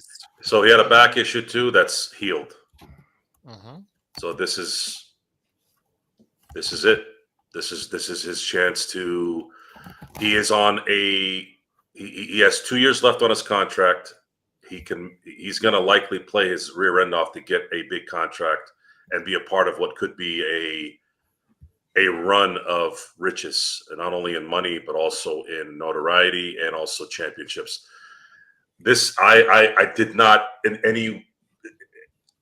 I know a lot of people don't watch the NBA like Sean and I and Gerald do, but guys, that's why you're watching us. This is why. You're not expected to know what sometimes we know. And we live flexible lives so that we're allowed time to do this. A lot of you I know don't have that luxury, and we understand it. You got to play this, dude. Hold on. I'll finish what I have to say. Oh, man. I hope I don't get a copyright strike. No, you won't. Sorry. In your honor, I'm It's not coming up with volume. Sorry. It's It's okay. okay. I just wanted to hear that one part. I'm sorry. Yeah. Okay. So this guy actually sang to the judge. He sang to the judge for whatever crime he did. And, of course, the title was Laker fans apologizing to Rob Pelinka. No. Everything we said about him was true. I'm talking about from the transaction standpoint. Take care, Jeff. Remember, go ahead, everyone. Where out you there, going, Jeff? What is this? It's 9:53. What are you going to sleep? Don't tell me you're busy. We're all busy. Hopefully join us tomorrow. By the way, Gerald. By the way, you gotta love the New Orleans Pelicans pulling a Dallas Maverick. Do you remember when Harrison Barnes got traded and they told him on the bench? Jeez. The same thing happened to Brandon Ingram. Oh man, really? That's rough. Tapped him on the shoulder. Yeah, he played the first half. Somebody tapped him on the shoulder as he was going, and he looked at him like, "What?" Yeah. He's like, "You're Canadian. Get your shit together." Rodell says at Darren, Max is going to be a good rotation player. Well, we talked about. He said I said repeatedly, and I've never swayed from this, that Max will be a rotation player in this league, if not for the Lakers, somewhere else. That was my quote. I said it from the beginning, and I'll stick to it. I think Connect ultimately has the higher upside because of his scoring ability, which Max has yet to prove. He's consistently scoring. It's been an issue for him. He does need to get stronger, as I've said repeatedly, because, for instance, if he's the one in a Dallas Lakers series guarding Luka will bully him at length. And if we've seen, that's the one real flaw in Christie's game is his strength. But I expect as he gets older to get stronger and become more capable in that area, Magic Man. Yes, Gerald, absolutely. But this move was necessary. You need to get somebody who could play above the rim and had a little bit of grit. Yes. So and young. Again, this is for the now, as I said, Joe, and as I said, Sean, that we were going to see if Rob is all in for now. But it meets both our worlds, guys. And you know the chat even earlier today. It does, because now I don't have to live with the idea of debating whether or not I need to root for Nikola Vucevic on the Lakers, because that will never happen. That reality will never exist, Gerald. Well, at least this year. But yeah, we live in a world now where Pelinka made all the right moves so far. Yeah, absolutely. Again, this meets both our worlds. I was getting lambasted earlier today because I was telling and advising that I'm in the win now mode because of LeBron, his time frame, playing at the level he is at, and I got lambasted for it. Well, they were saying that it should not be rushed into anything. They're not having to, Magic Man. They're not having to, Joe. This meets both our requirements. Somebody who is capable of playing now at a high level and is young enough at 23 to build towards the future with Luka. That's the best of both worlds, and we got that tonight, Joe, in Mark Williams. It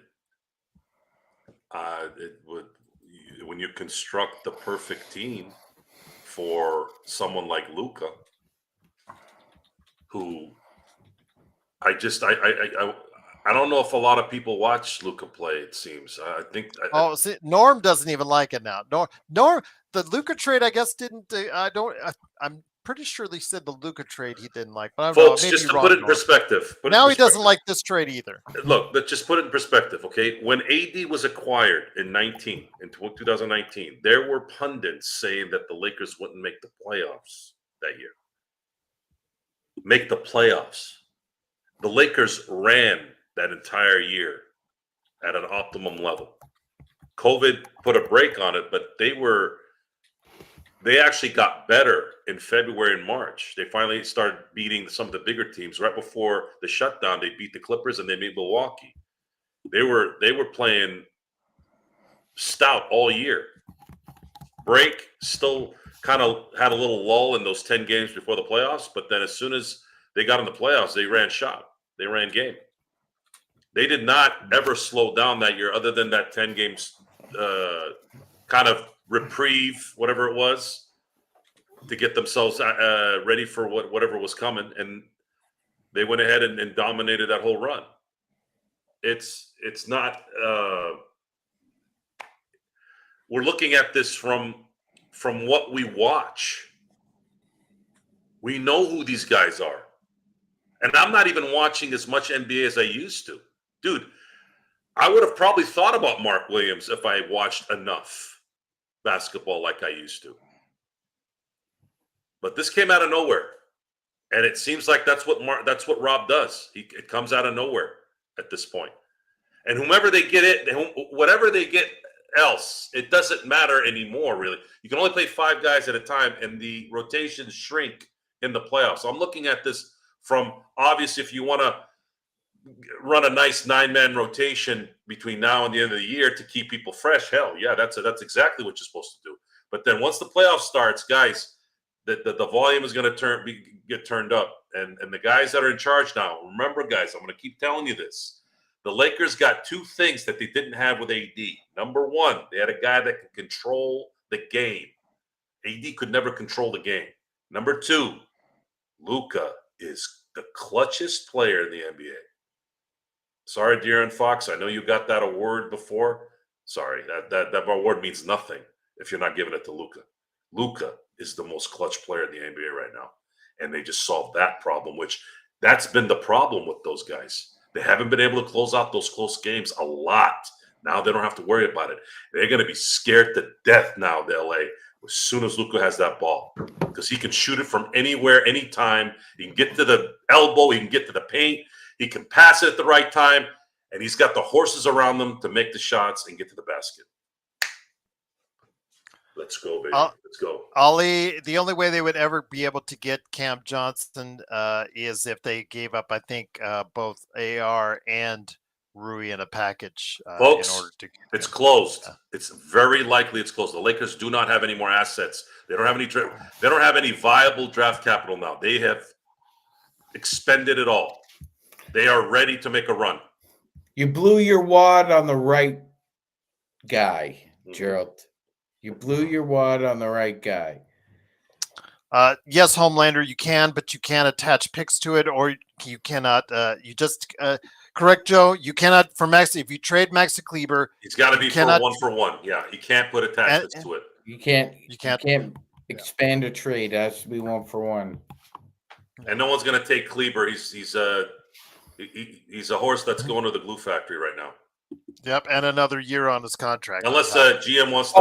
And by the way, Gerald, if Maxi Kleber is on the Lakers, you can fucking forget about Dennis Schroeder playing on the Lakers. Those guys didn't play together on Team Germany. Kleber decided it was better to train with the Mavs than train with the national team. And do you remember how that German team did in that FIBA tournament, Gerald? Yes, I do. Yeah. Yep. There's no way Dennis Schroeder and Maxi Kleber will ever be on the same NBA team, ever. Guaranteed. Okay. Then go to Vegas, I speak, and bet the money on it. If that's what you feel, much respect to you. But, if you feel that the Lakers are not, if you still think the Thunder and the Nuggets have more, that's fine. Jokic is still the best player on the planet. I get that. Thunder have an extremely, well, hold on, let me finish. Thunder have an extremely talented team with bigs, with picks, with everything, and they're leading the Western Conference. I get that. I can't say I blame you for that. But again, in a 7-game series with a viable center, with LeBron and Luka playing at this level, they're in any game. They're in any series as far as it's concerned. They are competitive in any series, and they should not be counted out now from any series against any team in the NBA. I didn't say they would beat them. I said they would be competitive in any series now in the NBA playoffs, and I'll leave it at that. So, Gustavo, no, this team's not complete yet, but what can you do? They don't have much left to trade. Go ahead, Sean. No, Joe, I was just gonna say. So, just out of curiosity, what top 5 player would those who are upset or in their feelings about the Luka trade? What player would you replace him with? As far as No, you don't. The people are saying you don't like the trade. Okay, you don't like the trade. Let's look at it objectively. Because it was about 60-40 on the draft night. Yeah, let's look it up. That night, it was 60-40. The player you acquired has played in 6 NBA seasons. Of the 6 NBA seasons he's played in, he's been on the first All-NBA. I'll repeat that. First All-NBA 5 times. 5 times. He's played 6 seasons. He's been on the first All-NBA team 5 times. He's led the league in scoring. He's taken his team to deep playoff runs in consecutive years. He's also a crown jewel of the NBA in the sense that he could score and shoot. I know I'm repeating myself, but the Lakers haven't had somebody like this. Joe, get your olives ready. It's over for you now, buddy. Guys, everybody on Lakers. Joe, I think you're gonna have to. I think I'm gonna have to. I think you're gonna have to eat the olives, man, because of the Luka trade. I'll eat them with you, my friend. I'll eat them with you. I think we're gonna have to do it then. Yeah, I think you're right. So what olives are we gonna get and how much? I don't know. I could go. Do we have to eat the whole bottle? Well, wait a minute. Wait a minute. Simple jar at Trader Joe's. Since you guys did this with hold on, Gerald. Since you guys did with the chat, I think the chat should decide what olives Gerald and Joe eat. No, I'd eat the damn olives I'll pick. No, I don't think so, Gerald. I don't. No, because the chat. I have to eat the black olives, Sean, because that's the ones I can't stand. I got to go all the way. I got to stay with my word. I mean, I'm kind of going sidestepping. He said black olives. Remember, said black olives to start off. You're not sidestepping. You and Gerald won the bet. with the chat, but it's just an amendment at this point because Yeah, there's we're nobody saw the Luka trade coming, and yeah. but they might end up in that position at the end of the year anyway. So you guys might as well just eat the olives. Darren says in the super chat, thank you so much again, Darren. I know we're hard on each other, but we still got much love for you, my friend. Going to misconnect, but glad we got the big we need. Well, Yes, we will misconnect. Although, if you want to buy his jersey, it's going to be drastically reduced. Well, if ADs were 50% off, how much are Dalton's going to be? Oh, Lucas was over 50% off. If you noticed when it was posted up the first time on screen, yeah. So, yeah, Gerald, I do have to say we probably do have to mourn the fact that for the most part, the chat is not going to be at each other's throats anymore because we're going to win a lot of games. Exactly. I'm just eating black olives. I'm just keep it simple. Joe hates black olives. I hate black olives. We're just gonna leave it at black olives, and there you go. That's the one, right, Joe? Just I think that the chat. I hate him too. We should get the big scooper, and you go into Subway and dip right into those black olives, and Joe and Jill just eat them. We'll figure it out. I just sent the message to my boys at Lakers Ball. They've been hounding me about these olives every 5 freaking other posts. But Joe, we won the bet, Joe. I know, but this warrants what's happened. Circumvented the conditions of the bet. I hate olives, but I'll tell you what, even on a pizza, but I'll do it. I'll eat black olives too, just to help you out, Joe. See, thank you, I appreciate it. Friend. We will schedule. We will schedule it. Go down with you. We're the Titanic, and we're going to go down together. Do either of you two gentlemen enjoy mushrooms? Yes, I love mushrooms. I love mushrooms. Oh yeah, absolutely. Okay. So it's not the rubber texture of the olives. No. It's the bitterness and the aftertaste. Yeah, it's the bitterness.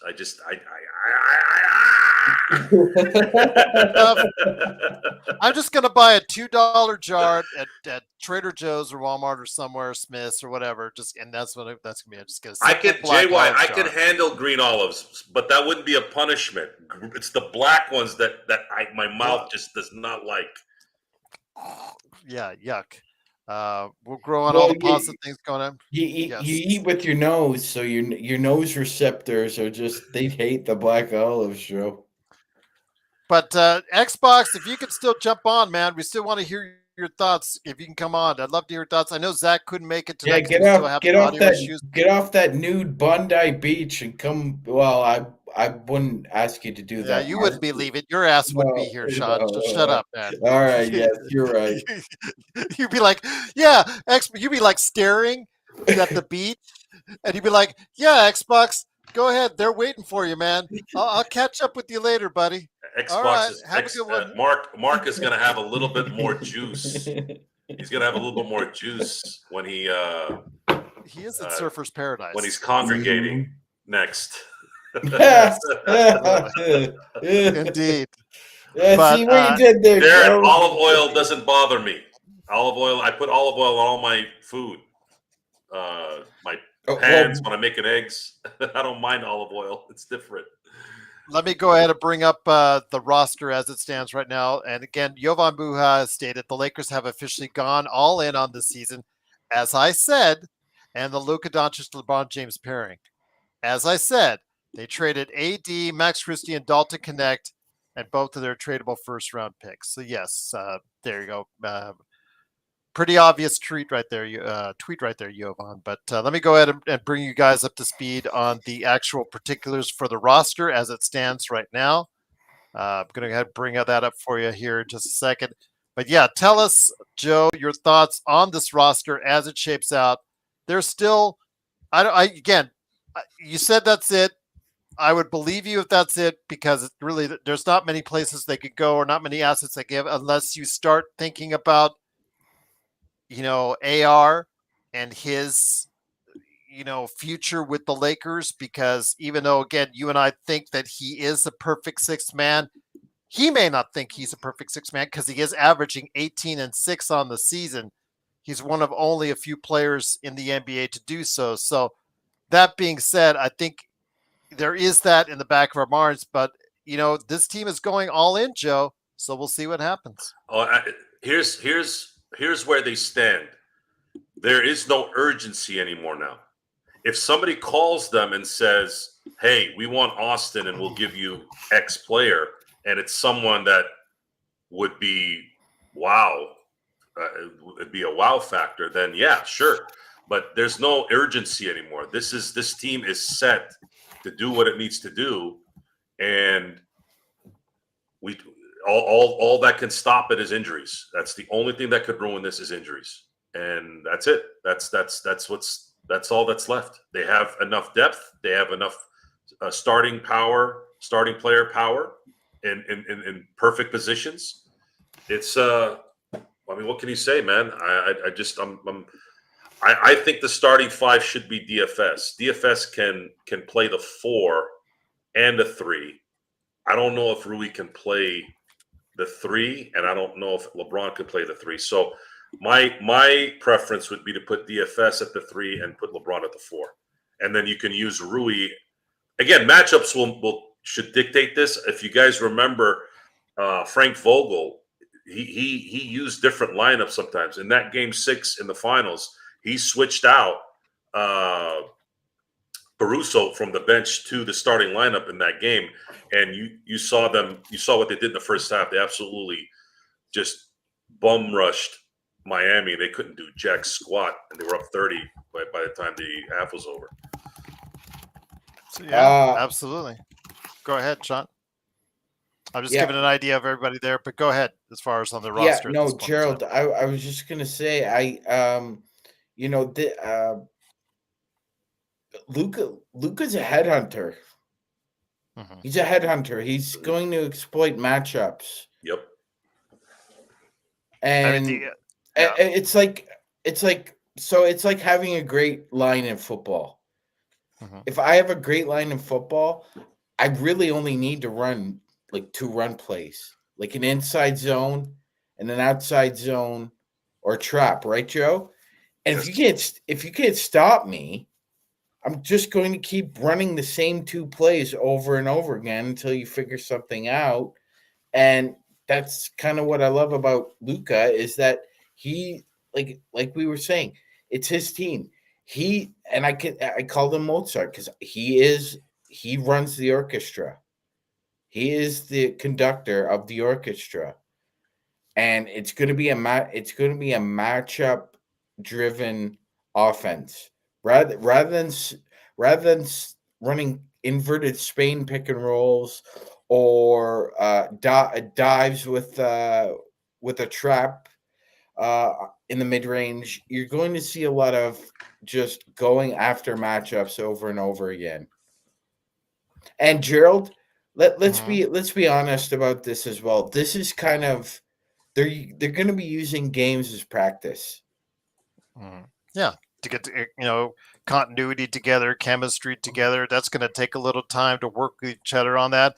I get that, but that's what the rest of the season is all about, John.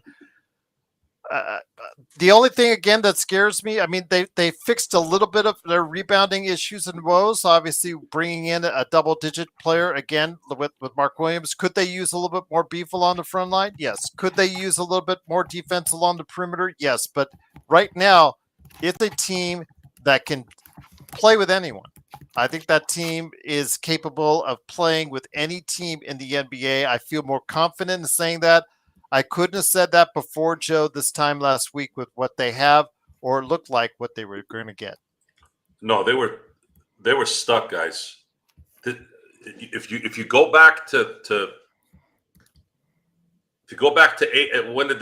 when did the trade happen? Like around between 8 and 9 o'clock p.m. on Saturday. If you go back to 7 o'clock on Saturday, we were discussing what this team is going to be when LeBron is gone. We had no idea. We talked about it even before. Are you gonna have AD be the guy and build around him? Sure, but then again, if LeBron kept playing, you're going to get an older AD, and he's got a lot of miles. This guy's been playing since he's 19, right? So there's a lot of, you have to factor in the miles too, not just the age. Plus, AD has never really shown, other than maybe 1.5 years as a Laker, that he can take the initiative and be the difference maker. He hadn't shown that the last 3 years. So you were stuck. I guess if you had to be objective and not think of it as a Laker fan, you probably would have had to have said, well, as soon as LeBron retires, let's say he retired in 2026 to fulfill his contract, you probably would have had to have traded AD after that. And his value would have been less a year and a half from now on top of it. So the Lakers were screwed then, right? They would have had to have rebuilt. They would have to hope for a draft pick that works. They don't have to do any of that now. They revamped. And not only did they revamp, they have a young team other than LeBron. They got rid of the other 30-year-old. Joe, we were one of the youngest teams. We actually got younger. You got younger. Yeah. Guys, what does Stu Lance say? A 23-year-old and a 25-year-old. Sean, what does Stu Lance say? He says it at least 10 times a year during a broadcast. This is NBA a young man's league. Game. Yep. It's a young man's game. And look, no one knows that more than Stu. Stu was a former NBA player. He's been doing TV for almost 40 years. No one knows more than Chick. I'm sorry. No one knows more than Stu. Chick knew too. So, yeah, got younger, got better, and they actually have depth. Come on, guys. This was the fleece of the century. This is like, this is like the Chris Paul trade in 2 different trades 13 years later. Boom. That deserves a... Yes. Attribution. Yes. But yeah, people are asking about Koloko. Koloko, again, he's on a 2-way. He's not been impressive at all with the Lakers. Again, I don't know what you guys are thinking and when you see him, because he has really not done much when given the opportunities, guys. He is not ready to play quality minutes in this league at this point in time. He may be at some point in time, but it's not right now. I would keep that roster spot open, see what other alternatives, or God forbid, you still have time. You could do a trade or see what the buyout market for players 15 million and under are like. And then at the very end of the season, or when the games run out on Koloko's 2-way, go ahead and, if you have no other alternative, then go ahead and use them at that. What are we going to do tomorrow? What are we going to do tomorrow? Everything happened last they'll few still days. want us on the air. We'll still have to comment on the air on the trades. And then, of course, obviously people want us to talk about it and then stress. So we'll be talking about it, obviously. Yeah, the setups. Yeah. But yeah, absolutely. Definitely looking forward to it. It is 9 a.m. in the morning Pacific time. We'll be on. We promised you that. So we'll go ahead and bring you the NBA trade deadline special. So hopefully you will join us for that. I'm still ready to hang on, but I don't know if Xbox, are you just coming on, man? We'd like to have your thoughts. We'd like to hear your thoughts on the Mark Williams trade. Yes, we could do a Mark Williams breakdown tomorrow. Absolutely. Yes. Yes, but the Lakers have $15 million for the buyout. No, that's not the way it is, Brian. No. When a player gets bought out, the only thing that you can sign him to is a minimum. So let's say Ben Simmons and his $40 million contract, he gets waived. That $40 million is still being eaten up by Brooklyn. But a team can sign him, Magic Man. Most likely they'll just sign him to the minimum. Let's say it's somebody under for him it'd be somebody under the cap. Let's say the Clippers. The Clippers signed Ben Simmons. They would most likely only need to sign him for the minimum. That way, Brooklyn still has to pay all but whatever the $2 million or $1 million or whatever, how much left is prorated on that $40 million. They'll still be stuck with it. while the Clippers only have to pay him like the 1 million or whatever change that they would have to pay him for the rest of the season. That's how it works. But for the Lakers, since they are tax saver team, the only buyout players they can look at are players that earn $15 million or less. Well, actually, 14,900,000. Yeah. Well, You that can't, Gerald. Then you can't manipulate it. You can't play games where a player maybe voids his 8% or 15% trade kicker, and then you think that gets you below the 15 million, and somehow you can sign that. It doesn't work like that. It's a straight 15 million. Yes, absolutely. I asked Joe this earlier about Lonzo's extension, Lonzo Ball, and all this chaos. I still don't get it. I just think maybe it tells me that he's a culture guy and that Chicago likes having him around. But to pay $20 million for a 7-point backup point guard that gets 7 points coming off of such horrific knee injuries, at one time we thought his career was over. I don't know. I think it's kind of sketchy. I think this Chicago front office, their days are numbered. But Magic Man, what did you think about the Lonzo Ball extension and all this? I thought the same thing, Gerald. But again, like you said, it's a culture thing. And if Gerald, I've got something here for you. If you want to just pull it up. Okay. I think it's a culture thing with him. I think I think it is too, because look the Bull. Whoops, sorry. The Bulls are 4th in attendance. Mm-hmm. CU's number 1. That won't last long. Yes, that won't last long. But the Bulls are number 4. They are number 4, and like you said, Gerald, I believe it is. I believe it is a culture with the Bulls. I get WGN up here, so occasionally I will watch Bull games because I'm still a fan of Io, Gerald. If somehow Io became available, and the great defensive guard. Lakers, that's a defensive guard. That's a defensive guard right there. Yes, now, yes. Dosunmu, by the way, Io Dosunmu, who you're talking about. Mm-hmm, absolutely. But yeah, it's the Mavs, the Sixers, the Bulls. What I read on Reddit and the rest of the message boards is that these teams do a great job of entertaining the fans in the arena, like the ones more inclined to social media and the games and all the bright noises and shiny things, rather than actually paying attention to the product you came to watch. You're paying attention to all the bright noises and shiny things.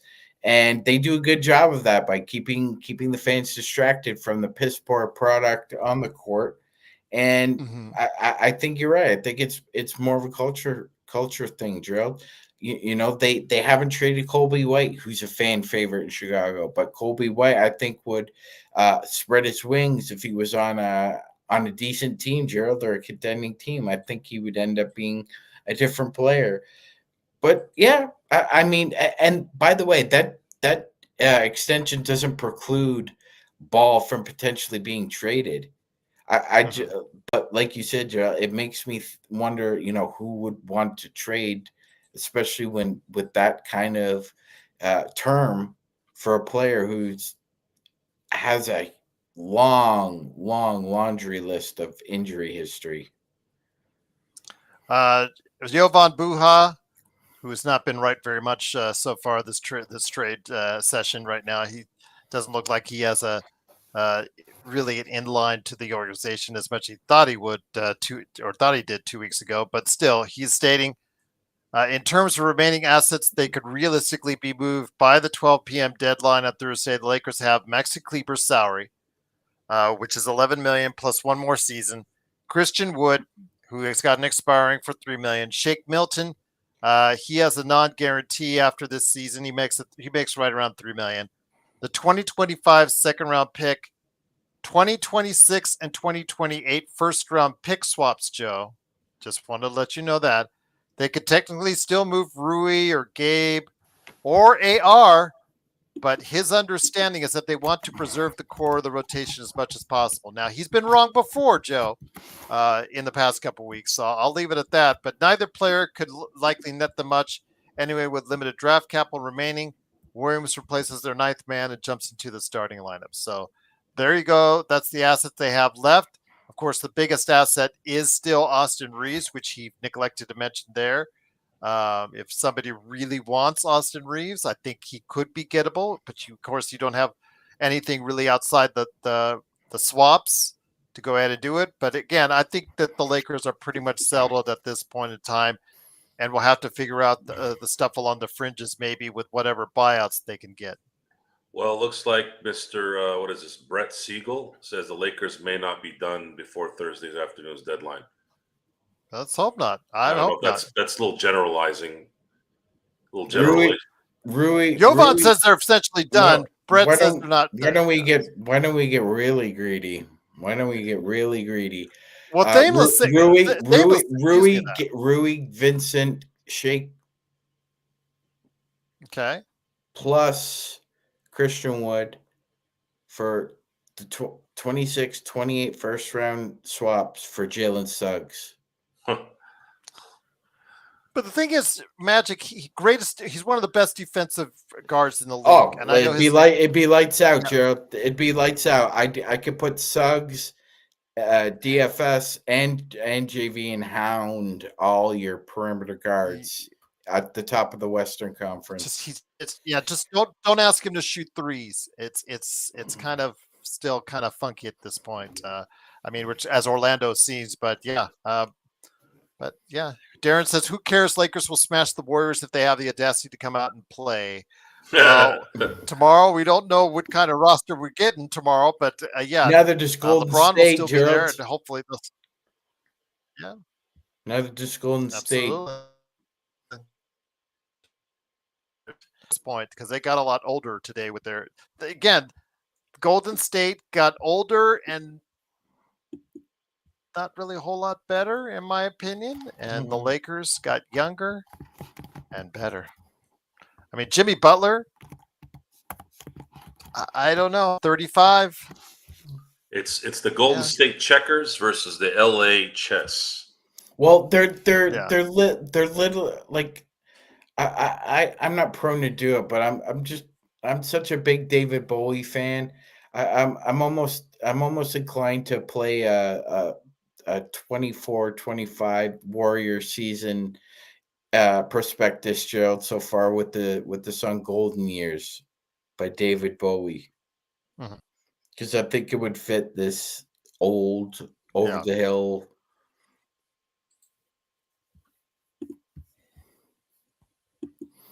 I don't think they got much better. I think they're a playing team. And they gave him an extension. An extension too. 2 years, $111 million. Alan, yes, Schroeder does qualify for that if he is waived. Most likely he will be waived unless he's traded somewhere else. But Sean has mentioned that Cleveland would be interested in him, and the allure of playing in Cleveland might be too much for him to pass up. But yes, he would be somebody I would be interested in because he does hound on defense. He can hit shots, he can score, and be someone good off the bench. Although he doesn't fit that 6'5", 6'6" guy that you want to shoot at, playing off Luka. But still, any defensive help on the perimeter would be greatly appreciated at this point in time, or additional beef to go ahead and bump Jackson Hayes down a little bit more. At this point, again, we're going to get greedy. Thameless, I think was it last night or the other night, Joe said, Joey Q, by the way, he said, you guys can't get greedy. When I talked about the Orlando trade that I had come up with, the mock trade, he said, you guys can't be greedy. Yes, Joe and Sean, we can be greedy. This is a business. The NBA is all about winning. The Lakers should always, what did we say all the time on this show, Joe? The Lakers should always be about championships. We constantly get called out because, guys, we're having a good season. We're above 500. You guys still sound like it's so terrible. You sound as Debbie Downers, whatnot. And what do we always say, Joe? We want the Lakers to win championships and nothing else matters. And right now, the And Lakers have put nothing themselves. else matters. Exactly. Great song. Great song. But your thoughts, Joe? Again, we've constantly been called out all season for this. And in the end, it looks like we were right once again. Yeah, the Lakers are about championships, and the Celtics just passed us again a few months ago. It's time to even this out now. It's about 19, guys. About 19. It's about 19, and they have a hell of a better chance doing it now than they did 4 days ago. Mm-hmm. Uh-huh. Yep. I'm ready. My body is ready and mind. Yes. Ah. I think it's too late on that one. Getting Cam Whitmore right now, Corbina. Hey, why don't we just get everybody, guys? Get Jokic, get Giannis, just get everybody. But you know what the funny thing is now? All you jerk offs out there who were laughing at our fan base for putting every superstar in a Lakers jersey. That one that everybody put Luke in. You think that's just a one off? Do you? Let's go down the Rolodex for everybody, Joe, because maybe people aren't as in tune to Lakers history. So let's go down the roll call, shall we? Mm-hmm. Wilt Chamberlain traded to the Los Angeles Lakers. Kareem Abdul-Jabbar traded to the Los Angeles Lakers. Shaquille O'Neal signed with the Los Angeles Lakers. Pau Gasol traded to the Los Angeles Lakers. Luka Doncic traded to the Los Angeles Lakers. AD. And it would have been CP3 if they didn't veto. That's 7. That's 7 Hall of Famers. And LeBron arrived. Wow. So it's 8. So trades and free agency. 8. 8 mega, super, Hall of Fame, greatest of all time, greatest in their positions players. And you could even say Kobe, but you didn't know at the time, was traded for, right? It's just, unbelievable. Corbina, I would not do anything with Phoenix. I want to let them stew in it, that second tax apron. I really want to just grind it in there because they're now stuck with Beal. They're maybe stuck with Durant unless he's traded somewhere else. They're stuck with that second tax apron. Getting Grayson Allen, getting Royce O'Neal. I mean, those are complementary players. I don't want to help them at all because that's like 20, 30, 40, 50 million coming off their tax. I don't want to help them out at all. They wanted that super team. They wanted that second tax apron. They can stew in it. I want to just let them stew in it. And that's me. I may be wrong in that, but guys, your thoughts on that? I just think that right now, Phoenix, they dug themselves into a hole and they're going to have to live with it. The Nick Richards trade was good, but who knew Charlotte was going to be selling not one, but 2 centers, both young, cheap, athletic. Crazy. Man, sucker born every minute. Yeah, Gerald. And not only that, I mean, remember when everybody wanted to give James Jones the executive of the year after that KD trade at the deadline? And now James Jones wants to be the most unknown executive in the NBA. Staying quiet, all quiet on the Western Front with the Suns, Gerald. When is their first round pick frozen? What year is that, Gerald? I think it's because I think they go to the back of the line this year, if that's correct, because they're in the second tax apron, both them and Boston. I'll double Milwaukee. Milwaukee is technically under the second tax apron with the trade that they made with Kuzma. So I think it's only. Is it only? They Phoenix, were Boston? They were able to unload DeLon Wright, Gerald. That got them under. Oh yeah, no, Springer just got traded as well. That took $50 million off of the cap for Boston. or not 50 million, but quite a few millions out the cap for Boston. So I don't know if they're under the second tax apron officially. Mm-hmm. So it's only Phoenix right now in the second tax apron. Okay. Wow. That's the case. That's going to be something to see after the trade deadline. Although Boston, by this time next season, they go way back into the second tax apron on those. Both those extensions really kick in with Brown and Tatum. So they're really going to have to, whatever new owner they get is really going to have to figure that one out. But yeah, Phoenix, I would just let them stew in it. But there is something I think that we need to still get here or there. But for now, I think that we've got a team that can compete at a high level. Sports Baby says, yeah, I asked Sports Baby because Sports Baby was said, "Are you concerned with all the injury history with Williams and with Luka?" And I said, would you take him on Indiana if the same things were offered you? And Sports Baby said, I would take him any day of the week, but I would have that in mind that Luka misses 20 games in every season. Well, what's it 20 to be eligible, Joe? You have to have 65 games. It's 17. So You 17. can only admit 17. Yeah, so he's out this year because it's extended, but I have a feeling if he's close in MVP, if the Lakers are doing well, I have a feeling he'll stay healthy around, what'd you say again, guys? 17 games? Mhm. Yeah, so I have a feeling if he's close, yeah, he'll find a way. Honestly, Gerald, and I'm not one to just try and compare eras. Or that being said, let's go back to when they acquired Powell. Powell had an injury history as well. He broke his foot in Memphis. He had knee injuries here, there, tendonitis issues. There were questions about Powell's health when he got traded to the Lakers. That was scuttlebutt among analysts. There was scuttlebutt amongst analysts about trading for backbench player that nobody thought would ever see the light of day, and his name was Trevor Ariza. Trevor Ariza had foot ailments in both New York and Orlando. The Lakers also acquired Adam Morrison and Shannon Brown. Both dealt with injuries in their short time with Charlotte.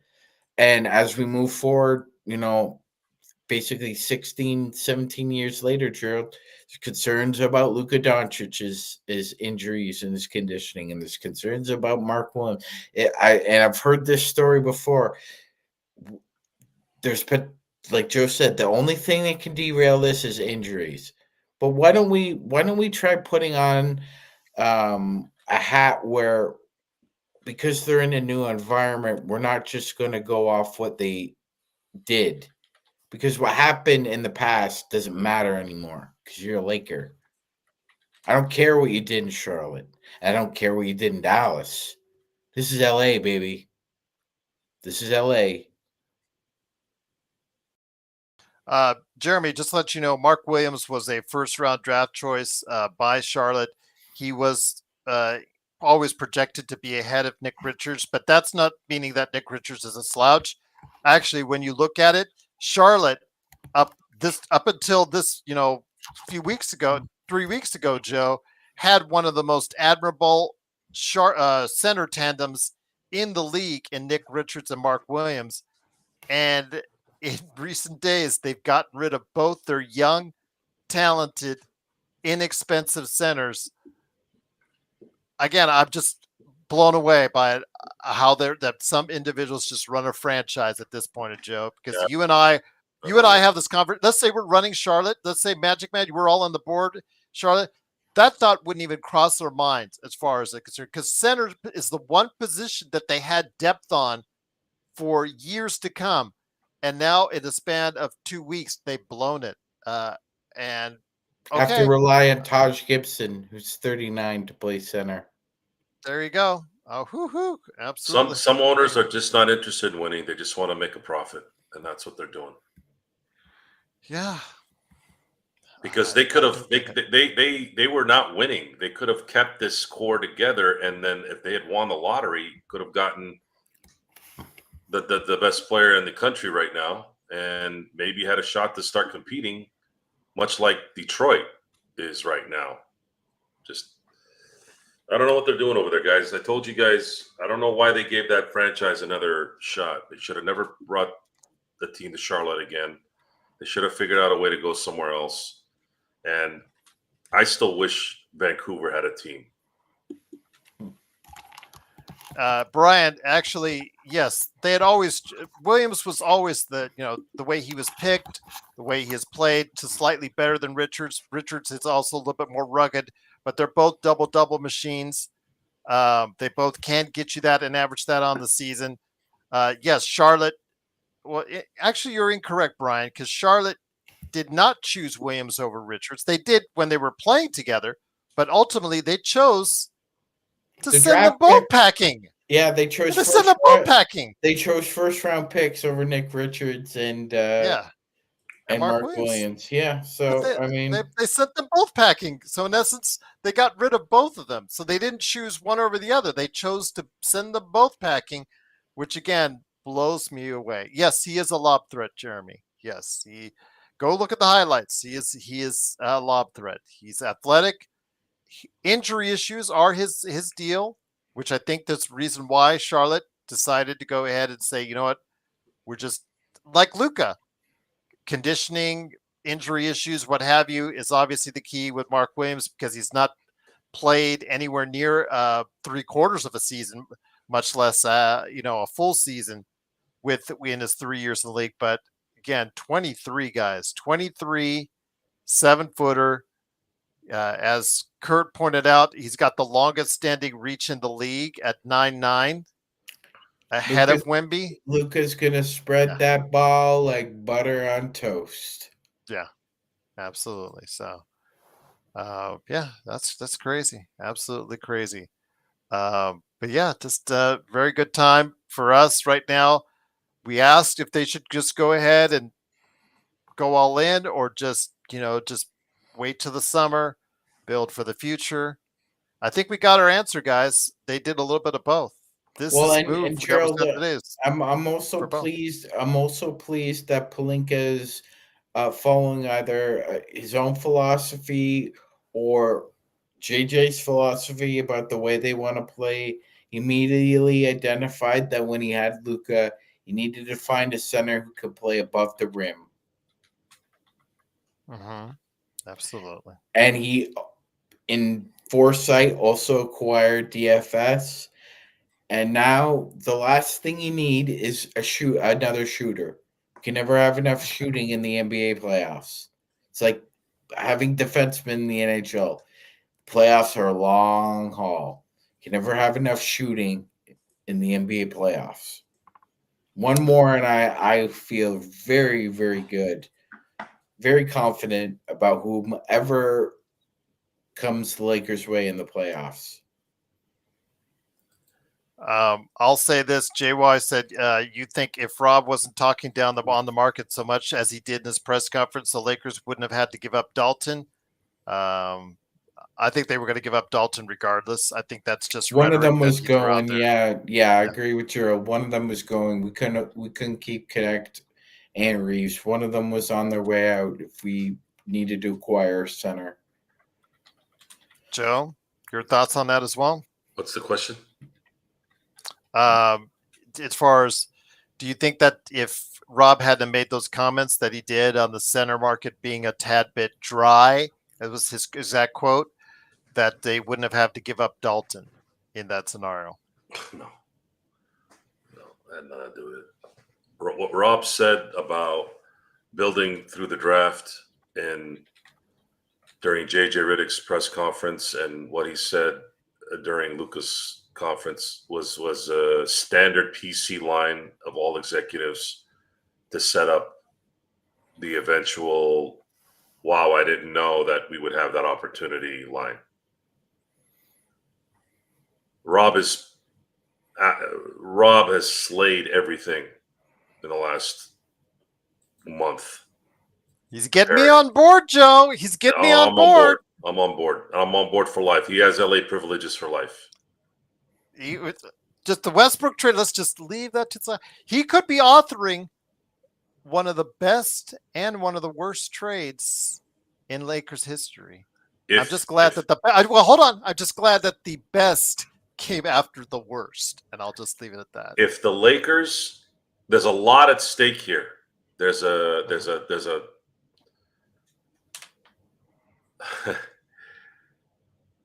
I cannot wait to see Luka be motivated. He is going to be motivated, folks. A guy like that, a guy competitive like that, he is going to want blood. And then LeBron has his situation has been resurrected. He was pretty content probably 6 months ago that he was going to end with 4 championships. Now he has a little bit of an opening. I mean, could you imagine? Let's kind of think outside here a little bit, and in the rainbow, in the beautiful sun, and the beautiful clouds. What's gonna happen? What would happen if the Lakers ended up winning the championship now? The league would flip. Yes. LeBron would get his 5th. Dallas would probably disintegrate. It would be catastrophic for everyone, and of course for us Laker fans. We just sit back and go, It's like that. It's like that scene from The Dark Knight. But we only have room for one more, so we're gonna have tryouts. Tryouts. Make it quick.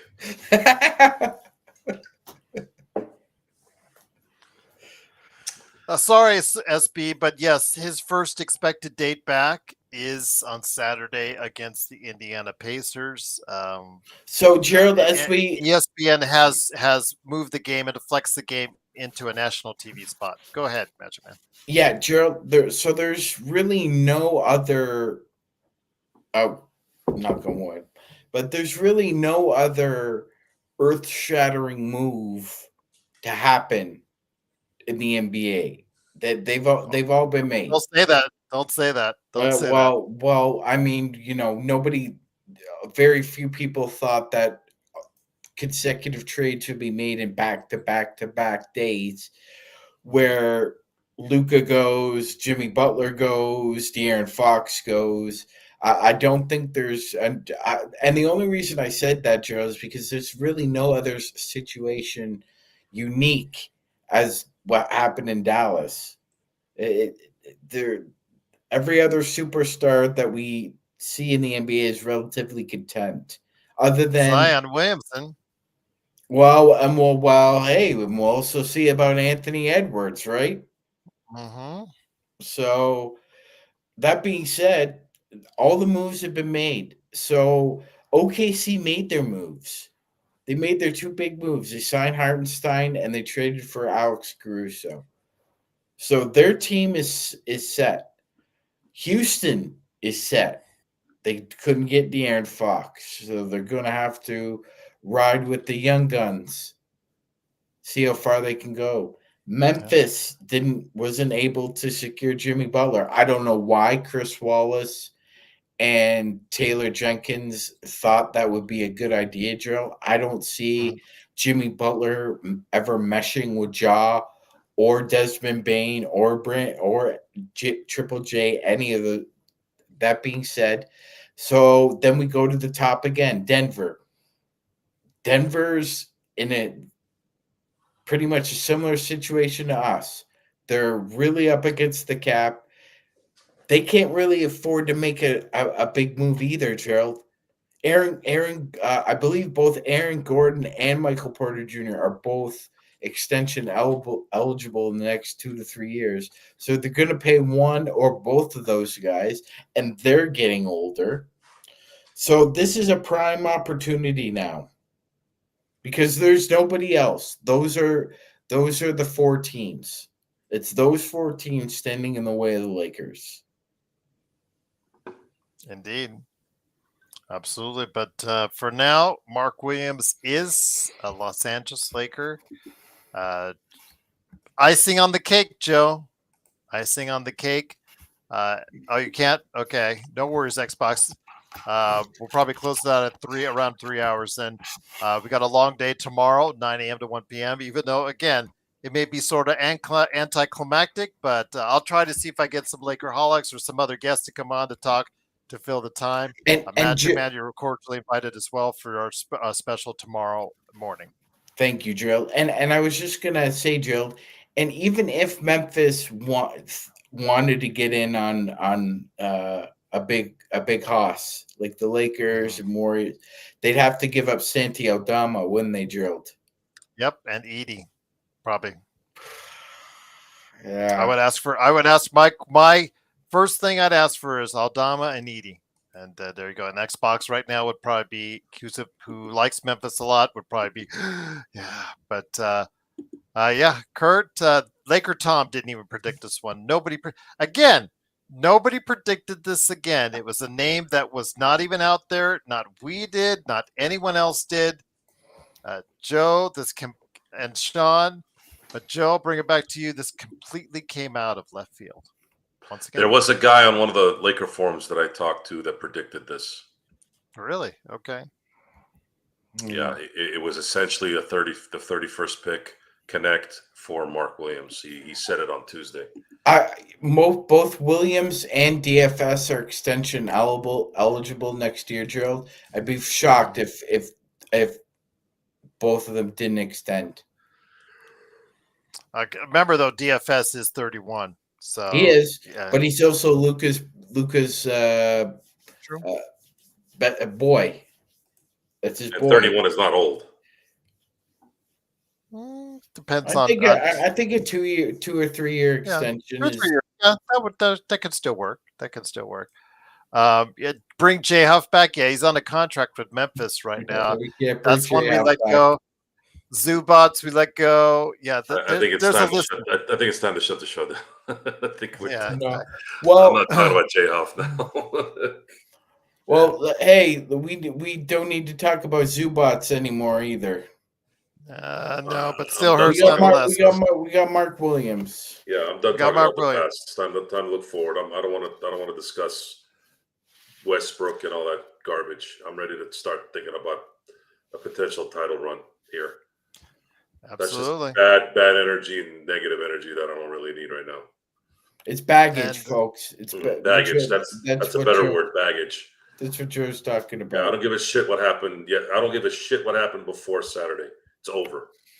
Look forward. If it's in a discussion, that's fine. But I don't give a shit what happened before anymore. I don't care. I don't either. Okay. And with that, it is, of course, the Lakers Fast Break. Tomorrow we will be on at 9 a.m. Pacific, 12 p.m. Eastern, heading through the trade deadline, talking about the trades. I don't know what kind of trade deadline it'll be because there's been a lot of action, a flurry of action already. Gerald.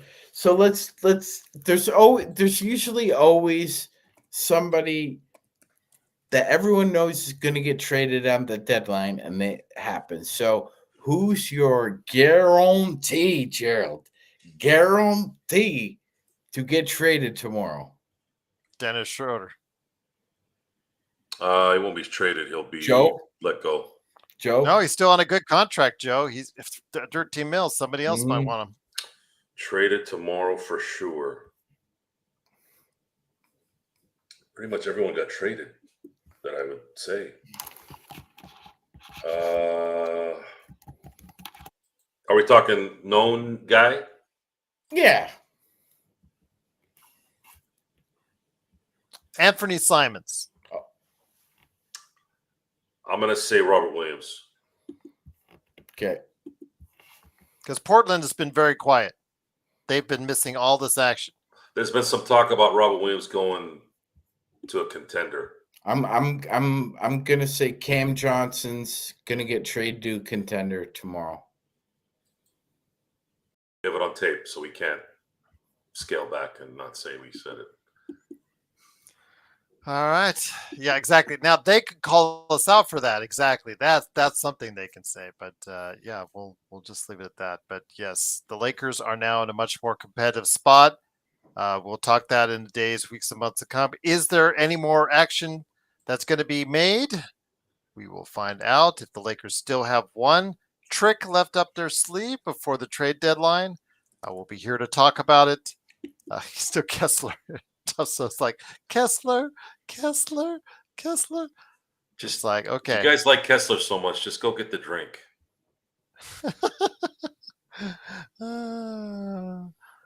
That's funny. Yeah, I drank Kessler. I drank 13 shots of Kessler on my 21st birthday. I don't know what Kessler is. You don't want to know.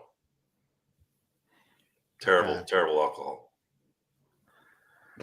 All right. And Haven't with that, drank- it is that's a nightcap for you right there. Yeah, for sure. But it is, of course, the Lakers Fast Break. We truly appreciate you joining us. One last thing. Super Bowl. One last thing we'll touch on with the Super Bowl. Definitively, who is your pick, Magic Man, for the Super Bowl this Sunday? I think the halftime show featuring Kendrick Lamar is going to be the best part of that whole Super Bowl, Gerald. My pick for the game, I think Chiefs 27, Eagles 10. I'd say, wow, I'd say 35 for, no, so I'm going to say 31 for the Chiefs. And I'm going to say 24 for the Eagles. Joe, what do you got? Chiefs 34, Eagles 31. Oh, I like that. It could be close. Again, all depends on Hurts. I think if Barkley is still going off, I still think this game all depends on what Hurts will do. I think he's the wild card in all this. But yeah, Kurt, there is a Super Bowl this weekend. A big game indeed. That's where they play all the expensive commercials. But they might actually all switch over to Saturday's game with Luka and Indiana. So there you go. I don't think they'll be charging $8 million per commercial, but they'll still get a nice rate on that. But yes, it is, of course. Go ahead, Sean. Gerald, I was just gonna say if anybody in the chat or if anybody watching or listening to this, if you happen to see Kevin Pritchard walking the halls of the crypt or in a restaurant somewhere, please play the song Don't Stop by Michael Jackson.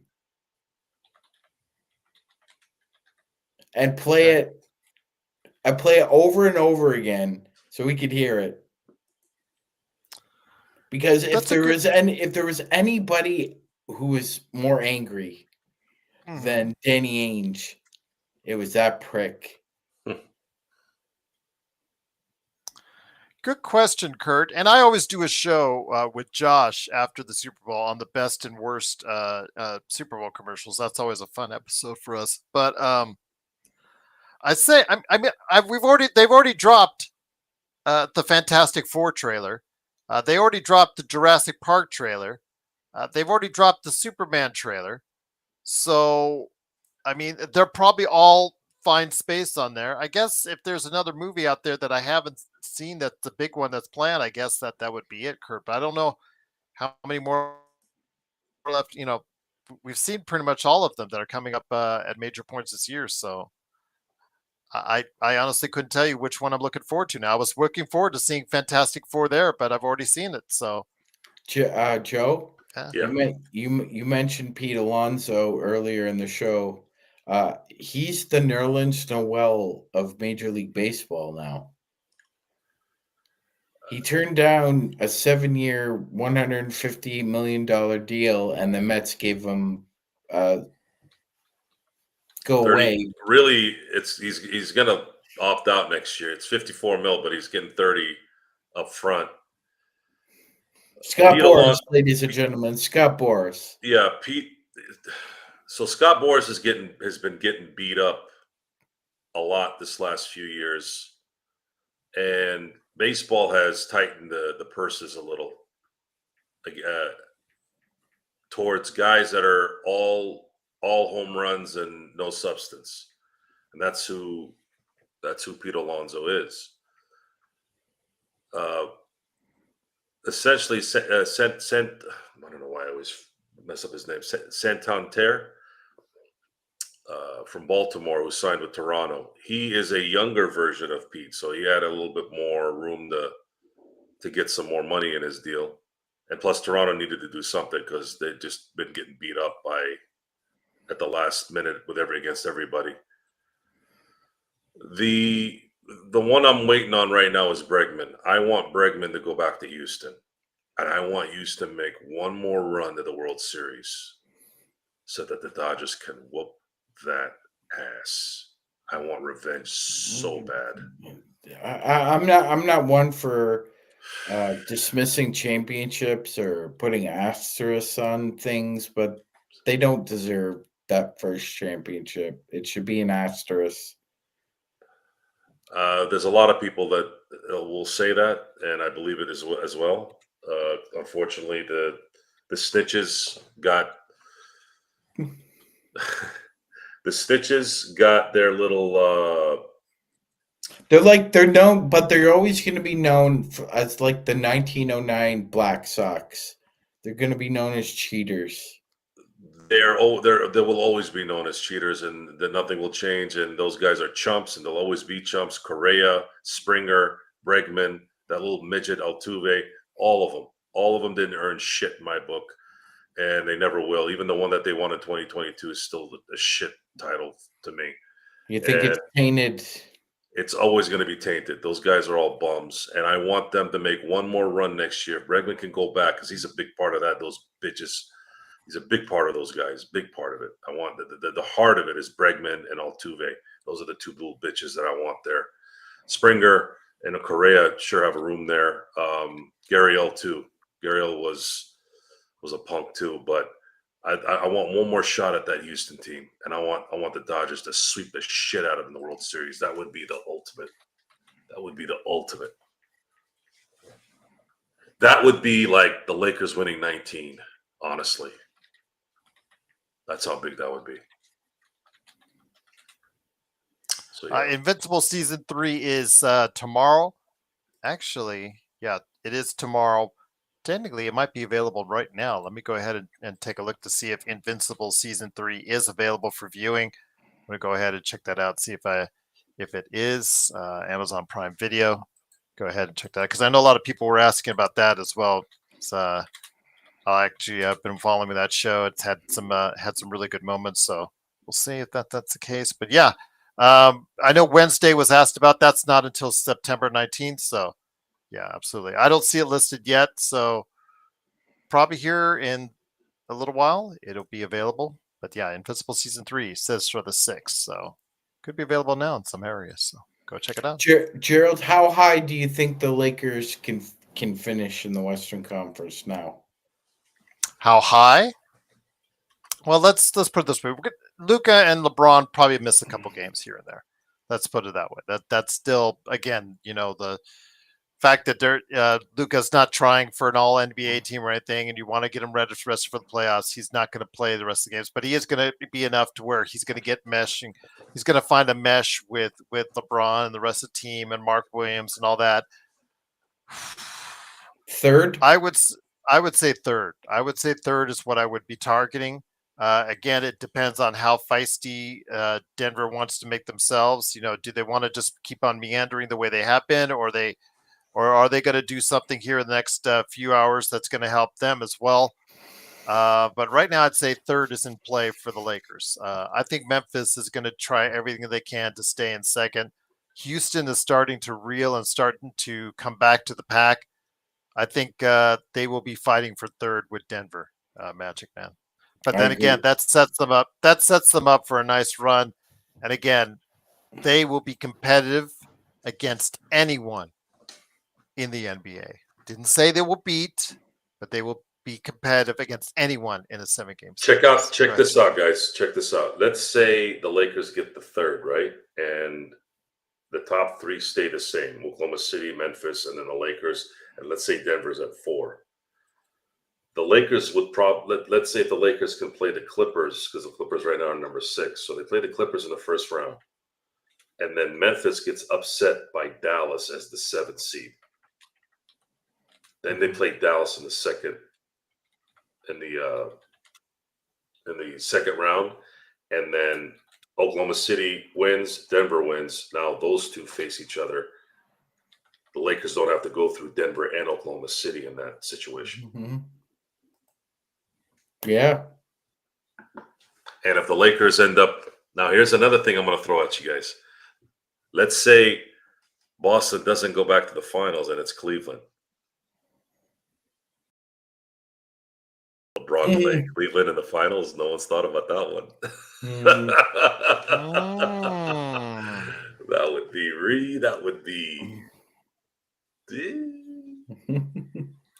So, Joe, when do we got to get these olives? Sorry, Joe. You started talking first. I'm just talking olives. That can wait. Go ahead, Sean. Yeah, no, okay, so that would be interesting, Joe, but I would want the Celtics only because you got our boy last year. We want to get you this year. Oh, no doubt. Because Gerald, on top of beating them in their own barn. Come on, Stephanie, please. I mean, he's a good player, but please don't say shut down Jokic. Please don't start putting that on the kid. He's a really good player, and he's a great piece for the future, and he can play well. I think he's got a nice body to play against Jokic, but yeah, that's asking a lot for the kid. Let's just say that. I'm sorry, Magic Man, but yeah, when people put stuff like that, it's just like Jokic is the best player on the planet for a reason. You know, we start saying this guy's going to shut down Jokic or this guy's going to shut down Jokic. I mean, Jokic then makes you look stupid for saying that. Nobody's been able to shut down Jokic in the past 4 years. So, but you can shut down everyone else, or you can outscore and dominate with Luka and LeBron, and Mark Williams can get you a double-double. There you go.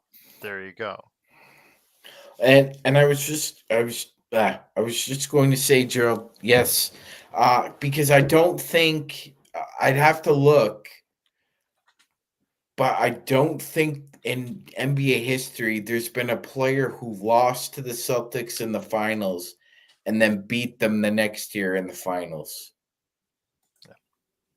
The Lakers. No. I'm talking about a player. Oh, I don't think there's been a NBA player who's played on a team that lost to the Celtics in the finals and then defeated them in the finals the next year. I'm not putting that on the kid. If he's part of a good defensive scheme, it'll be a team effort to slow down Jokic. Yeah, that's what it takes to slow down Jokic, not one person. And Gerald, let's be frank, okay? I don't want to be Frank, Sean. I want to be Joe. You're Joe. I miss Frank, by the way. You're But Joe. I'll just say this: people have been asking about where's Frank ever since the trade, and he has been on We Talk Mavs.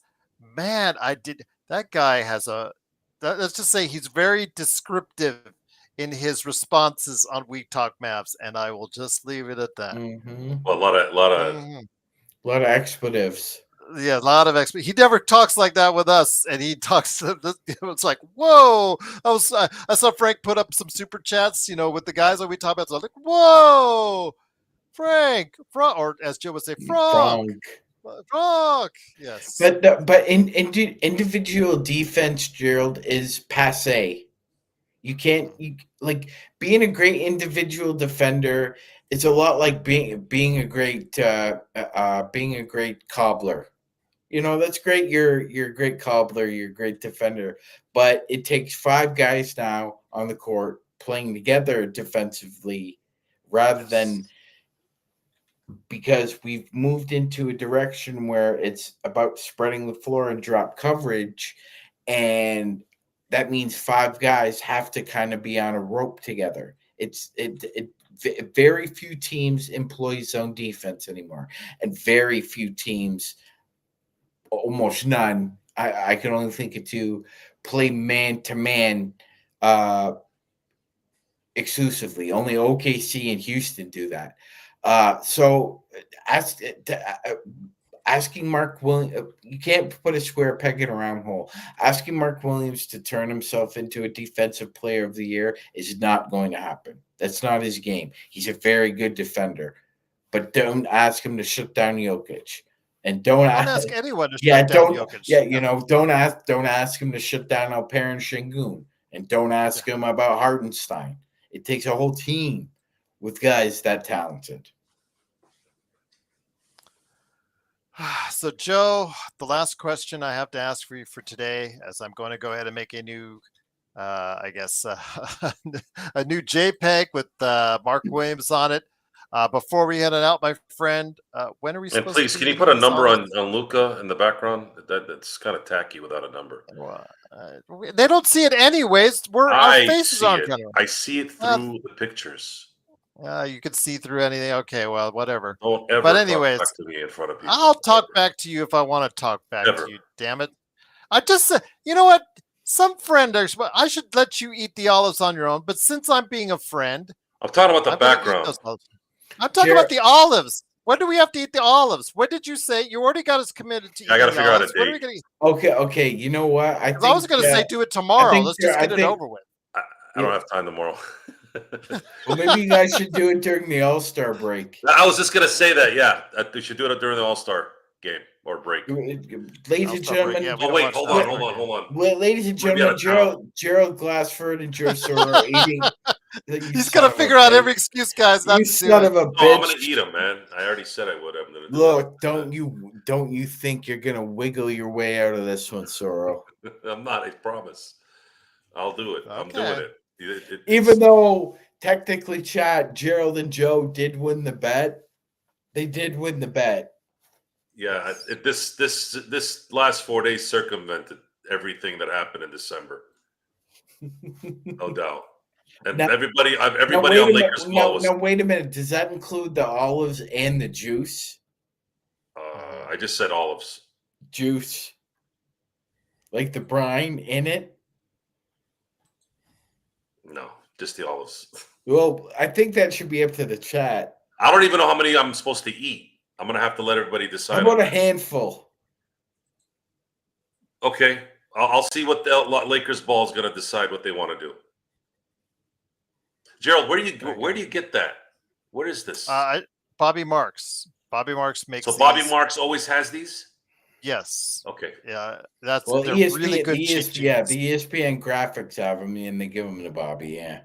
Well, again, it's off of his Twitter. Is where He doesn't do it himself, Gerald. Come on.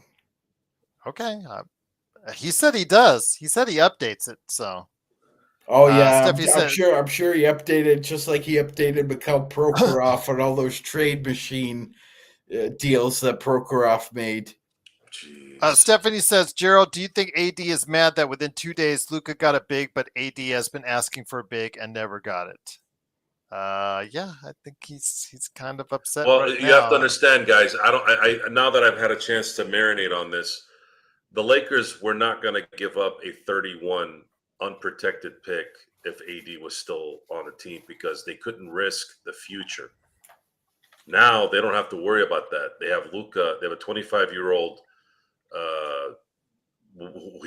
This guy will be an MVP, barring any major injury. He will be an MVP, and he's going to be around for another 10 years. So that pick won't likely hurt the Lakers. And the Lakers, for all we know, might end up getting assets between now and then anyways to make up for it, for all we know. And by the way, guys, who gives a crap about draft picks? The Lakers win championships getting your players. They don't give a shit about draft picks. I told you guys, Andrew Bynum is the last All-Star that was drafted in the last, 40-plus years? Since probably James Worthy. Did Byron Scott ever make an All-Star team? No. I'm sorry. Nick Van Exel was the one before. Yes, he did. Yeah. Or Eddie Jones. Sorry, Eddie Jones. Yep. Eddie Jones did. Nick Van Exel did. Byron Scott did not. Yeah. So, yeah. All right. No, the Lakers don't need to worry about the draft, except for little spots here and there. I'm just going to get a little tiny jar of olives. And I'll let Lakers ball decide. I'll let my guys over there decide how many I should eat. And then you should eat. They're not deciding for you what don't have I to should eat. No, yeah, this is on me. I am going to eat it because I'm your friend and I support you. What's strange about Byron, Joe, he never made an All-Star game as a player, but he coached All-Star game twice. Yeah. There you go. Yeah, Joe's new man crush is Luca. Yes, there you go. Sports. yeah. They Joe's new guys. I don't do man crushes. I'm a grown ass man. I don't talk like that. No way. You'll never hear me say that word. I don't, man. I love the ladies. I don't even joke around about that kind of stuff. But it's my brother from Australia, so he can say whatever he wants. Looks like everything is all quiet on the Western Front, guys. I haven't seen any reports here from Twitter in the past, I think people half finally hour? went to bed because we're Yeah. talking about the East Coast now. The East Coast is too. Sean is up right now, 2:16 in the morning. All right. And on that note, we need to be up early in the morning for us here on the West Coast because at 9 a.m. Pacific, 12 p.m. Eastern, we will be here and available for our NBA Trade Spectacular. I will try to facilitate people coming on the show as best I can. Sean hopefully will join us. Joe will be here. I will be here. So come around. I'll Check be it out. I'll be somewhere. I might be on the TTC. I might be on the bus in Toronto with the rest of the homeless. I might be walking down the street and we're chatting about the trade deadline. You just never know what you're gonna find on the Lakers fast break. You never know. By the way, You the never know, chat indeed. that we have is awesome. Yes. They are the best. That- They are that the best fans that any community could ask for. And we thank you, and we're humbled that you show up every time we're Absolutely. on. All right. And on I that love note, let's spinach, Darren. Yeah. Maybe I might do that. I might eat my spinach with my olives. That will work. Oh, there you go. Or maybe maybe that's cheating. Maybe I should do that. That is That's cheating. Yeah, That's you're right. cheating. That's cheating, That's like Joe. drinking your Sonic at the same time you did Yeah. the atomic chip. You know, it's like He did that. He did that. no, it's on. We have it's on the video. I It's on this know, channel. but I don't remember him simultaneously chugging the Sonic drink Yeah, as he he did did. the chip. Yeah. Yeah, he didn't do wait for the bird. He had a Sonic right Well, there. yeah, he didn't want to have to go to the emergency room. Okay, all right. Just But, covered his bases. Yeah, honey, you're gonna have to pick me up. I'm in surgery. Yeah, I ate an atomic chip. I guess somebody died eating that. Oh my god. More than one person has died from it. So Jesus, just leave it's it gonna at take a that. lot more than a chip to take me out.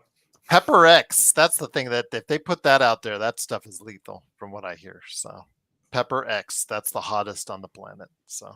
Jeez, what is with people and Markel Fultz? Why do people keep wanting the Lakers to sign Markel Fultz? Because He was the number one pick. Yeah, he's a He's name. a name, and he was Joe. a number Someone one just said pick. Mo Bamba. Was sign up Mo Bamba. Well, so Mo you get Bamba Markel. got waived. We're not having Jesus, a Mo these guys are Bamba nuts. reunion. Let it play out, guys. Let it play out. Let's see when we go to the trade deadline or the buyouts. Let's see who gets bought out. Maybe there's somebody that could be of interest. Markieff Morris 5 years ago was a buyout that helped us on our way to a championship. Mm-hmm. I don't think the same is working now for Markieff. Sorry, but again, it's 5 years later. But in theory, we could pick up somebody if they earn 15 million or less, and we'll see what they can have, if they can do to help us. I think we're a lot more attractive now to a buyout person if that's the case. I'll just leave it at that. So let that play itself out. Maybe another trade can happen. Who knows? We've still got a few hours to go, and we'll spend it with you as we cover the trade deadline, as no one else will or probably wants to, but we'll do it for you tomorrow right here at the Lakers Fast Break Podcast.